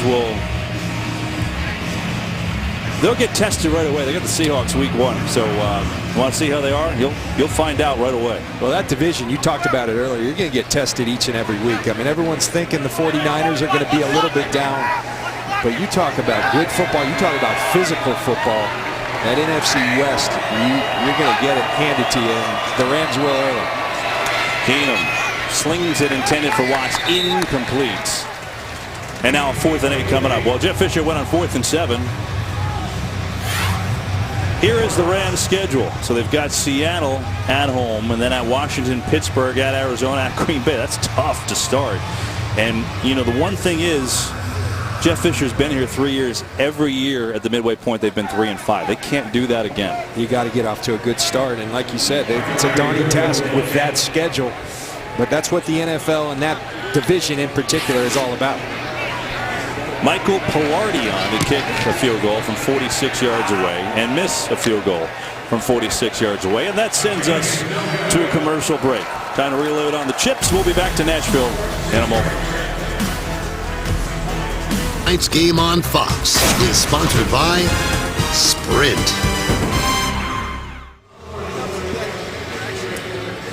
(20-7) Titans, 11:36 to go in the game here from Nashville. Marcus Mariota played well today. 3 series. Should have had a touchdown, had a drop in there. 5 of 8, 59 yards. But looked good, really looked good. And James Laurinaitis just saying, yeah, let's go regular season. Here we go. So it's 20-7 Tennessee. They also got a pick 6 from Parrish Cox, free agent cornerback they brought in from San Francisco today. So that has been a positive. Alex Tanney, their 4th quarterback on the depth chart, remains in the game. David Fluellen is now in at running back, number 32, and he gets the carry. Meanwhile, the NFL season kicks off with the Steelers and the Patriots Thursday, September 10th, 8:30 Eastern. And that game's on NBC. With Al and Chris calling that one. It's a pretty good way to start off the year. Great way to start the year. Another big injury for the Pittsburgh Steelers. Marquise Pouncey goes down with a broken ankle, going to miss considerable time. Yeah, Kenny Britt. He probably knows that officer who, you know, being here in Tennessee, Seeing some of these same guys, these security folks around, all the people that work at Nissan Stadium. It's funny, John, you know, so many of these Rams, you know, talk about Jeff Fisher, but so many of these Rams have a connection here. I mean, players that played here and coaches that coached here on Jeff Fisher's staff. Britt and William Hayes and Greg Williams, obviously, and Akeem Ayers, a linebacker. Tanning to throw. Oh, that had pick 6 written all over it instead. Thought there was going to be a flag on that one. I got there a little early, but I don't see a flag. I'm going to say instead pass interference, but nope. Josh Stewart, no flag until the Titans will punt it away. He's early.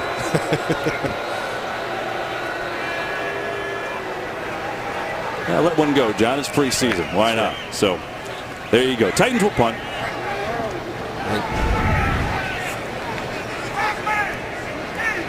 Curran to punt it away. Wow. Booming punt. Look at this. I don't think Rodriguez is taking a fair catch. Coming looking for something. Gets a block. Down across the 10 and across the 12. 56-yard great punt by Brett Kern. And the Rams will take over with 10:03 to go. There is a flag somewhere on the field. Honestly, don't see it. There's that life of the gunner. The double team, you're wedged, you're held. That is not what they called, but they surely could have. Is that legal, John? Sure doesn't look like it. It's like assault and battery to me. Instead, they're going to call legal man downfield, I believe. An eligible player of the kicking team, number 58, was downfield prior to the kick. St. Louis has elected to enforce the 5-yard penalty from the end of the run. It'll be their ball, first down, timeout. All right, we'll take a break. It'll be the Rams on offense. 20-7, they trail the Titans. We're back, and we've got a 20-7 game. Titans over the Rams, along with John Lynch. I'm Kevin Burkhardt. Pam Oliver down on the field. We'll hear from her in a moment. Austin Davis, new quarterback for the Rams. Handoff. Nice run. First down. Why don't we go down to Pam? She's with another Rams quarterback, Nick Foles. Pam? All right, thanks a lot, Kevin. Nick, you weren't able to get things going, I'm sure, the way you wanted to. What happened on that pick, by the way? You know, it's just one of those things where, you know, bad decision. They made a play, and, you know, we'll go back to it, learn from that experience, and, you know, if that happens again, I'll know where to go with the ball and, you know, be smarter with it. But that's what the preseason's great for, is you're learning. We're all learning together. So it's a new offense, learning the schemes. But, you know, it's a bad decision by me. They capitalized, so.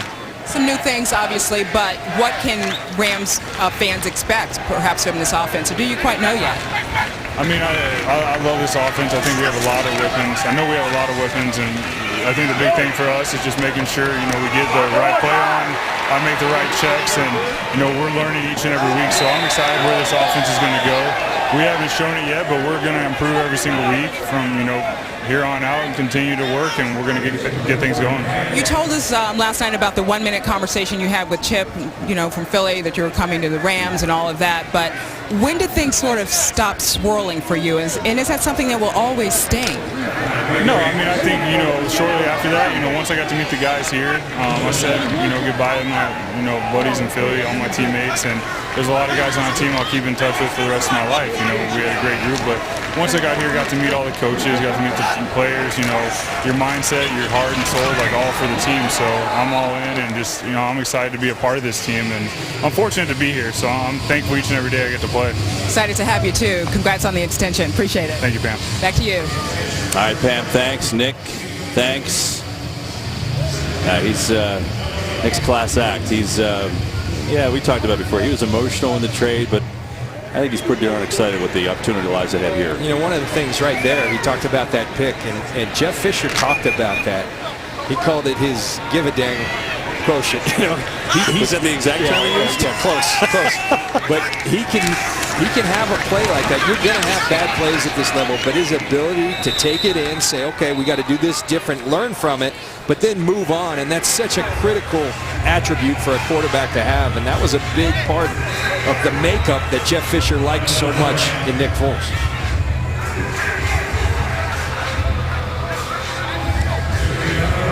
Third down and 7. Sorry, John. I'm sorry. One of the things that they did, because it's hard to evaluate a quarterback in that Chip Kelly offense, they went back and watched a lot of him when this trade talk started, and it heated up in a hurry. They went back and watched a lot of his rookie year on Andy Reid and liked what they saw.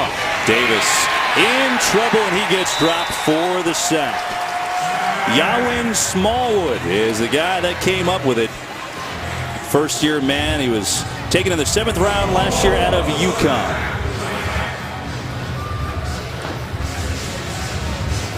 Smallwood come off the edge, and Austin Davis just holds it too long. You hold the ball that long in this league, you're going down, and that's exactly what happens. And so St. Louis will punt it away. Michael Pallady will do the punting. Rams have their punter, Johnny Hector, for the year, signed a long-term contract. But Pallady just here for camp. Left foot. And a fair catch called for down there by Trey McBride, the rookie. 7:11 to go from Nashville. Titans up 20-7. Kings One Week Fantasy Football at DraftKings.com. A little family fun here in the 4th quarter. I love it. Titans fans enjoying tonight. 20-7 Tennessee over St. Louis. They're rocking and rolling to the music. John, you were dancing also to Genie in a Bottle during the break. I know that's one of your faves. So Tennessee has the football. Alex Tanney in at quarterback, and they're going to hand it off to David Fluellen, who's in the game for Tennessee. Preseason continues next week on Fox. Yeah, J.J. Watt and the Texans taking on Drew Brees and the Saints. That'll be fun. 4 Eastern coverage only on Fox. It's next Sunday. Joe, Troy, Aaron will be there for that. Mike Pereira, you going to be there for that too? Mike, did they shut Mike's mic off? Mike, you can go home. They banished me to the corner now, and they've shut my mic off. I'm going to go look for bachelorette parties like you guys do. All right, here you go, Mike. Order some food while you're there. 2nd and 6. Fluellen again gets shoved backward. Nice play. Louis Trinca-Passat on the play. Well, John, it's good to be back for football, I'll tell you that. Preseason, you get to the end of these games, they are what they are. You know that. But you know what? Get a chance to be back here for a 3rd year with you, Pam Oliver, Artie Kempner, our director, Pete Machesko, our producer. I'm looking forward to the year, man. It's going to be a good time. Heck yeah, it always is. And, you know, talking about these preseason games, the thing you always have to remember, and I always remember, because I was once one of those guys, you've got guys fighting for their roster spots. You got guys throughout this league trying to put good film out there so that they can, if not with this team, get on with someone. They're coveted spots, and this is many a spot has been won at this time in the 4th quarter in preseason games. That was the rookie Cobb, who they really like, taken out of Minnesota this year in the 5th round. Set a school record for rushing last year for the Gophers, over 1,600 yards. And interesting, right? There was some feeling he's making a hard push to maybe be a starter running back, and then Bishop Sankey comes out tonight, and not only does he look great, but the offensive line, which has been really shuffling, looked like they did a nice job. But David Cobb is a guy that they're going to remain high on. He's got the skills and attributes that they're looking for at that running back position. I really like what I see in him. High sailing punts. Daniel Rodriguez has it up the middle. Has some room to get a flag. And a nice run by Rodriguez. This one might be coming back.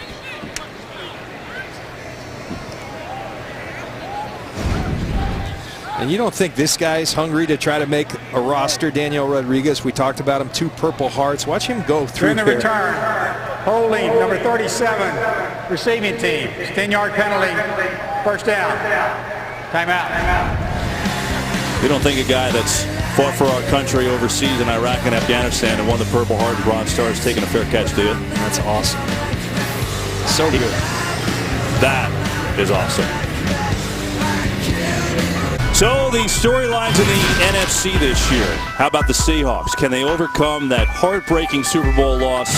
Russell Wilson said, I take the blame for it.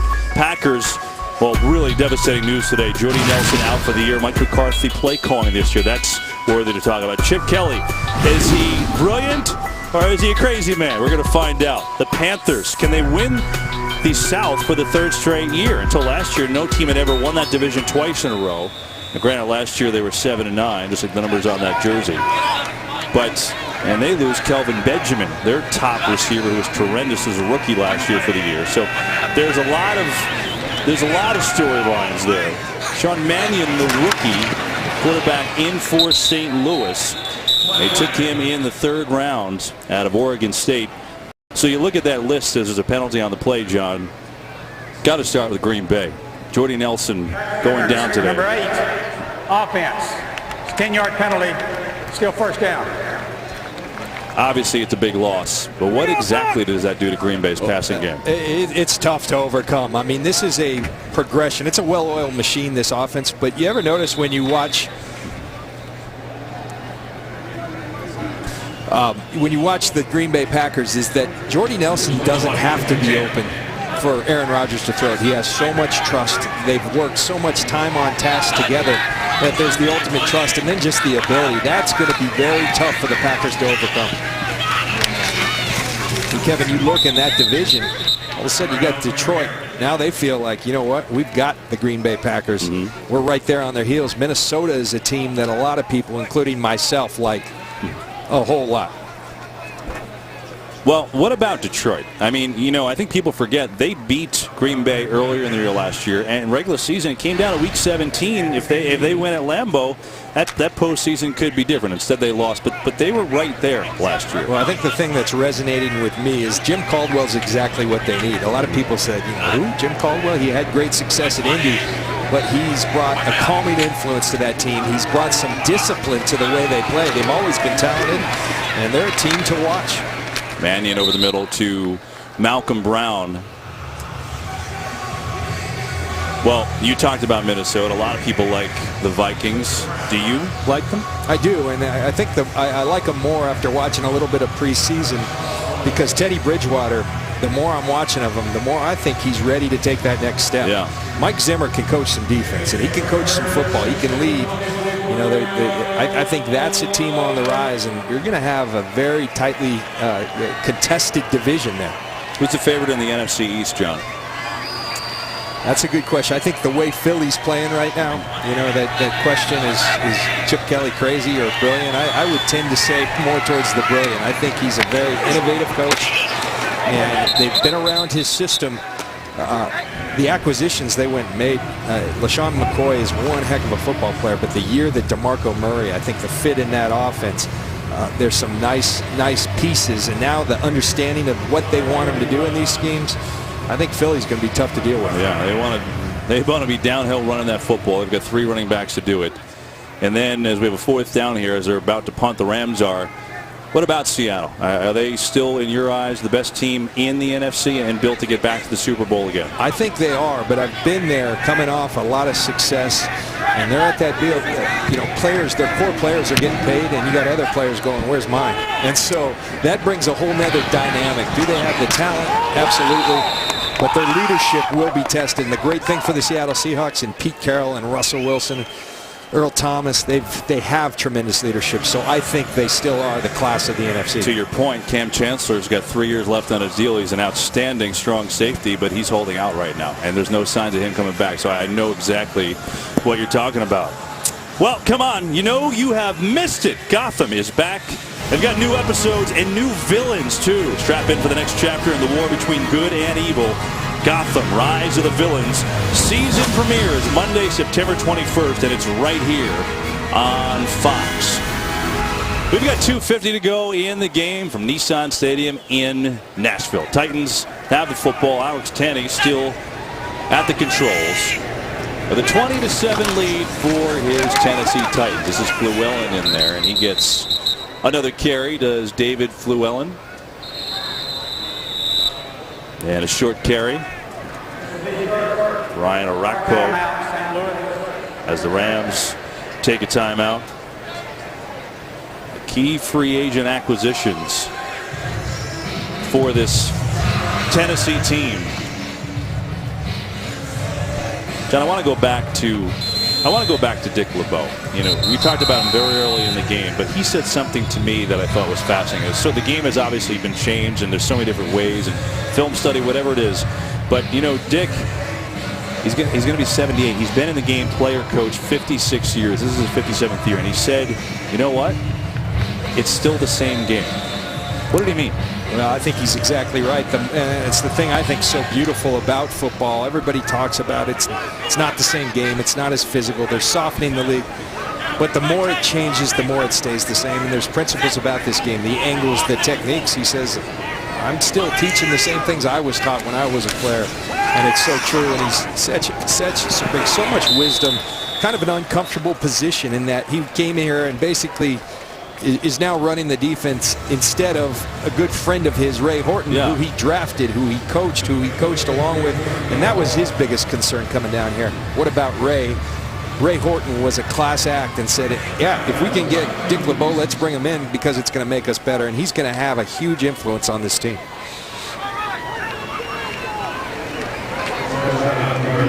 First and 10 for Tanney and company.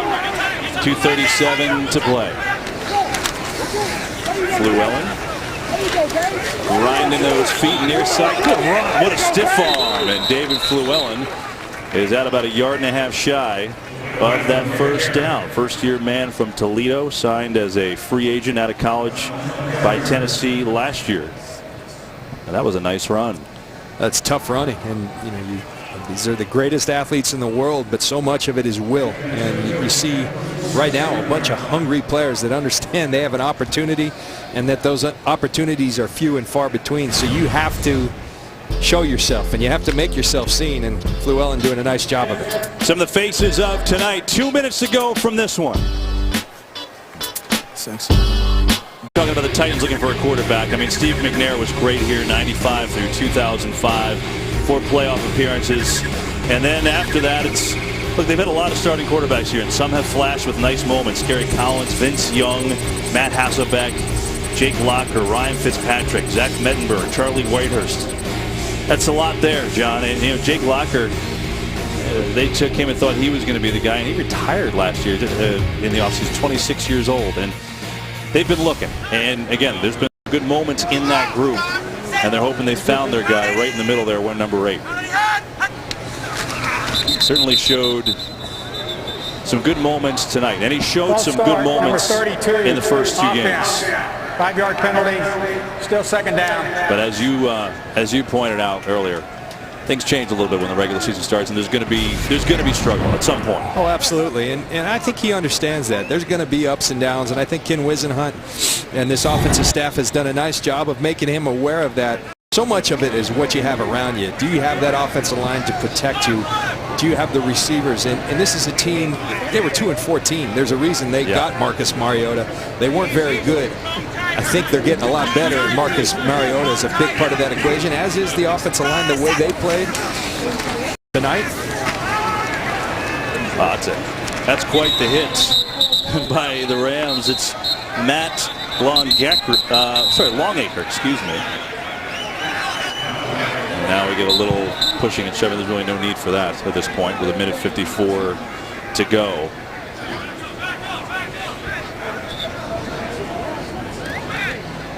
Kevin, the last point on the Titans moving forward, you know, with the young quarterback, his best friend is a good running game, productive running game. Yeah. They were awful last year running the football. They need more production. If tonight's any indication, they're going to be a little bit better there. How about week 1? Jameis Winston, the number 1 pick in Tampa, against Marcus Mariota, the number 2 pick in Tennessee. I mean, that's pretty good scheduling, I have to say so myself. Well, on the offensive line, on your point, you know, here we are in week 2, and trying to find the cohesiveness with the unit, right? This is pretty late to be shuffling and trying to figure out. And Ken Whisenhunt told us, hey, I'm not happy at left guard and right tackle. We're trying to find it. Based on the early returns, did you like the combination tonight? Well, I'm sure that they're going to look at the film and like the results, like what happened, and they're going to keep this group together. The fact of the matter in the NFL these days, people are rotating. They're shuffling offensive line on a regular basis, and you have to. These guys are getting injured on a regular basis. They're going against tremendous athletes. It's tough work, and so there's constant shuffling. But I like the way this unit looked together. The Rams are blitzing at this point. Meanwhile, big-time completion. It's Kaufman, and he's going to take it all the way. Touchdown. 56 yards. Tanny from Division III. Threw a great pass, got drilled. Good for him. Well, you know, one thing that's clear when you watch these Tennessee Titans, Mike Mularkey, the tight end coach, he's got some players. They have some depth. You're talking Fasano, Delaney Walker, Craig Stevens, Chase Kaufman, who just caught the pass in Supernaut. They caught 9 balls last week in Atlanta. A lot of success here tonight. Kaufman with his second touchdown. He's a guy who's playing hungry. Yeah. You know, and you talked earlier, John, you mentioned the term put tape out there for some of these guys that maybe they don't make this team that someone else will see. Well, Tanny, here he is, second year in the league from Division III school. He's got an arm, though. He's got some intangible. The Titans have talked about him to us the other day. And a big-time play. Extra point is up, and it's good, and it's 27-7 with 1:45 to go. Taylor Lewan got the hat. He's loving it. Let's watch the play. Just a well-thrown football. They're bringing a blitz, and Tanny does a nice job of recognizing that, getting rid of the ball quickly, and Kaufman eludes the free safety. Well-thrown ball, on time, beats the blitz, and Kaufman having a really fine preseason for the Tennessee Titans. Well, you hit it on these tight ends, though. I mean, they've got Delaney Walker and Anthony Fasano as their top 2 tight ends, both very good players. And we've got a superlative group to pick out of that. Who else they want to fill up the roster with? You could just get the feeling that somebody on this roster is going to be playing for someone else at that position. They're very deep at the tight end position. That's great. Tanny, big moment for him.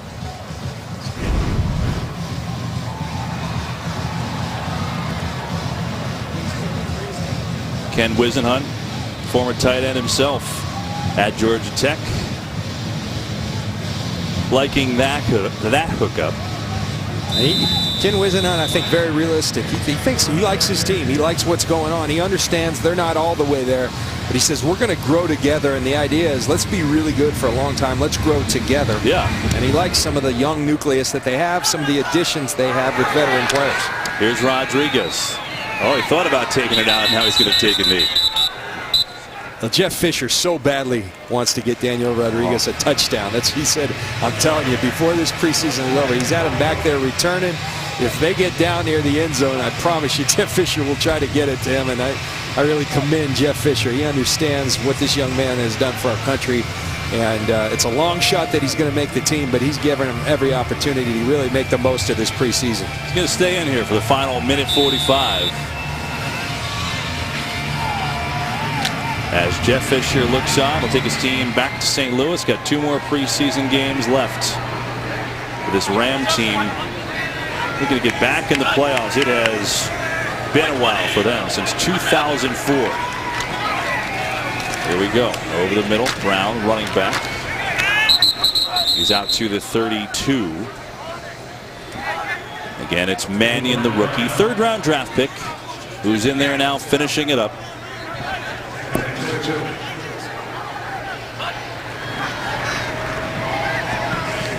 Over the middle, and he's got a good completion.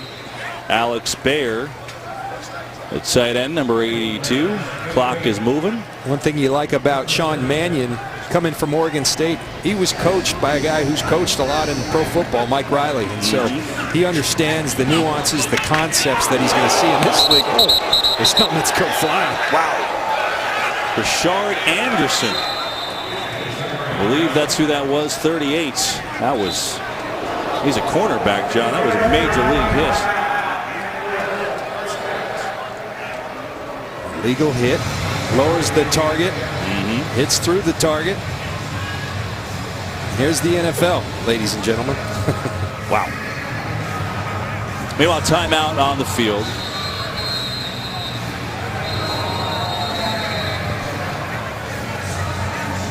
Held on to the ball, though.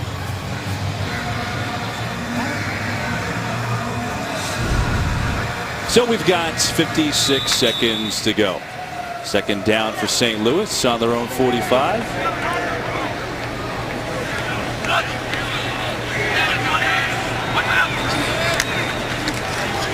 Cannon over the middle, tipped, incomplete.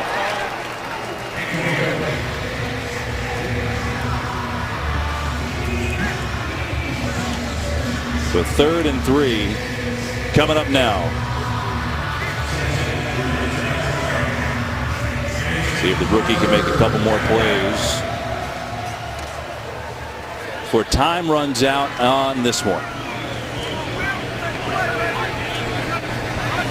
3rd down and 3.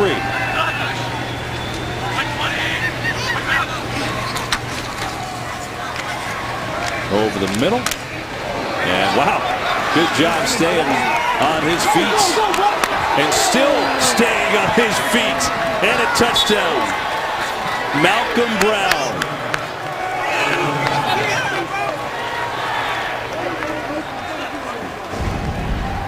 But what a play. You got to wrap up on defense. Comes out of that, hurdles another guy. And then that very close there, but it looks like he kept his foot in. 54 yards. Let's see on this angle if we have a better view. Right.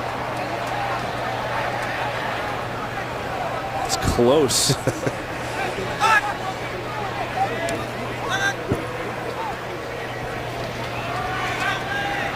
That one looked like he's out. I don't know. Previous play is under further review. We're going to look at it. Mike Prairie, you got anything? What do you think? He's still looking. I'm telling you here, it's going to stand, baby. It's going to stand. It's going to stand. All right. We'll take a break, come back and find out the answer.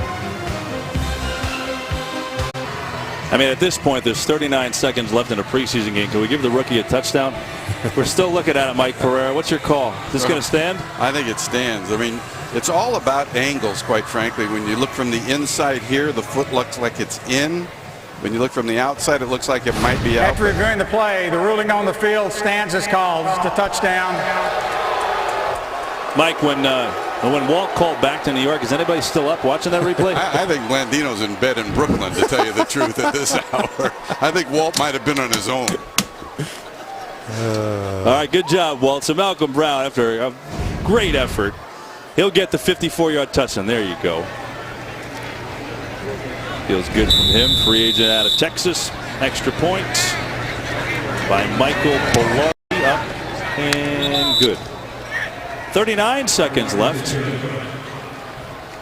27-14 Tennessee. They'll get the ball back.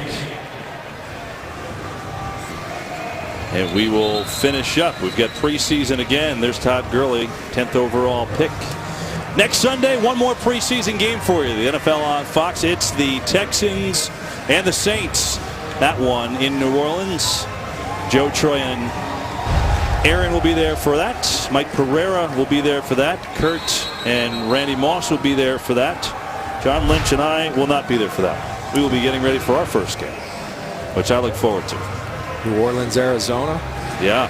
New Orleans got some new pieces, and Arizona has Carson Palmer back, so both teams, everyone is optimistic at this point in the year. I remember every year I'd look at the schedule, said we're 16-0. Never quite got there. You see the Brandon Cooks highlights last night? Oh boy, Drew Brees is liking that weapon. Kid can play. Rams, they get an onside kick here. And you know Jeff Fisher really has had enough because he's the king of the special teams tricks. And instead Tennessee will take it. They will take a knee, and we'll call it a week 2 in the NFL preseason. Been fun to have you along tonight as we get to see what these teams could be about tonight. The Rams, 8 straight losing seasons, a 6-win campaign last year, but in a year where they beat Denver, where they beat Seattle, where they clearly showed you there's things there. And then Tennessee, a 2-win season, bottomed out, first year Ken Wisenhunt. But at least you could see some pieces and a lot on the quarterback in Marcus Mariota preseason, but it's been positive. No, it's been very positive. And look, the Rams didn't have their best showing today, but this is a team to contend with. Everybody you talk to in this league, the most physical football team in football right there, the St. Louis Rams. And so everyone's going to have to beat them. They aren't just going to go down, and they've got a lot of things to be positive as well. They do, and a new quarterback of their own. As time winds down here in Nashville, Tennessee, and the Titans walk away with a 27-14 victory. Mariota and Foles, quarterbacks who started tonight. There's Wisenhunt and Fisher. Get a little talk. And a lot of, hey, have a nice seasons there for you fellas. You even have Oregon State guys talking. How about that? That's what you get sometimes. You know, it's funny. Mariota, he asked him when we met with him, what do you think it'll be like opening day when people in Honolulu are watching? And what did he say? He said, well, my friends took off of work for the preseason opener, so I'm guessing it'll be pretty special. There'll be a lot of calling in sick in Honolulu. Let's look at the day from Marcus Mariota. John, I know you liked it. What did you see? I saw a tremendous amount of poise. I see the accuracy, the arm strength. You see the athletic ability, the ability when things break down or on design runs to get down. And right there, the pocket presence. It didn't turn out to be a touchdown. He did everything he should have. And you see some targets that could become very good. You see some down, as right there, Mark Barron should have had an interception. But there's going to be some ups and downs, as we talked about. But all in all, I think they found themselves a superstar franchise quarterback in Marcus Mariota. As he walks off, hands off the gloves to a fan, and let's go down to the field with Pam Oliver. Brian, let me talk to you about this defense. What do you expect to happen with the Titans this year? You coming in, being a new player with this team, and the likes of a Dick LeBeau coming in as well. What are you expecting defensively for your group? I expect us to fly around. I expect us to have a great chemistry out there. I think the first half we really showed what we're capable of. And if we carry that to the regular season, I think we're going to be a force. But we have a lot of work to do. How are you feeling, and how do the Titans plan to monitor some of the issues that you've had, particularly with the Pack? Yeah, this organization is doing a great job as far as preparing me for the season, obviously with my pictorial issues I've been having. So we've definitely been cautious throughout the whole training camp, throughout the whole mini camps, and the whole off season in general. But I feel great. Today was another step in that foundation that we're building, and I'm glad for the future. I'm hopeful for the future of this team. What are you expecting? What can you tell people that maybe they can look forward to with Tennessee this year? How will you shock the house? I'm not going to have any guarantees. This is definitely a new Tennessee Titan team. You know, look out for us because we got a lot of hungry guys. It's a very young team. A lot of guys that want to start winning. You know, we have a great quarterback in Mariota, a hungry defense. I really feel like we're going to be a team to reckon with. But like I said, we still got work to do, and we just keep continuing to build that foundation. Thanks a lot. Appreciate your time. Stay healthy. Yeah, appreciate it. Okay, back up to you. Pam, thanks. Brian Arakpo signed the big free agent deal. Marcus Mariota. Nice night for him. Titans win it.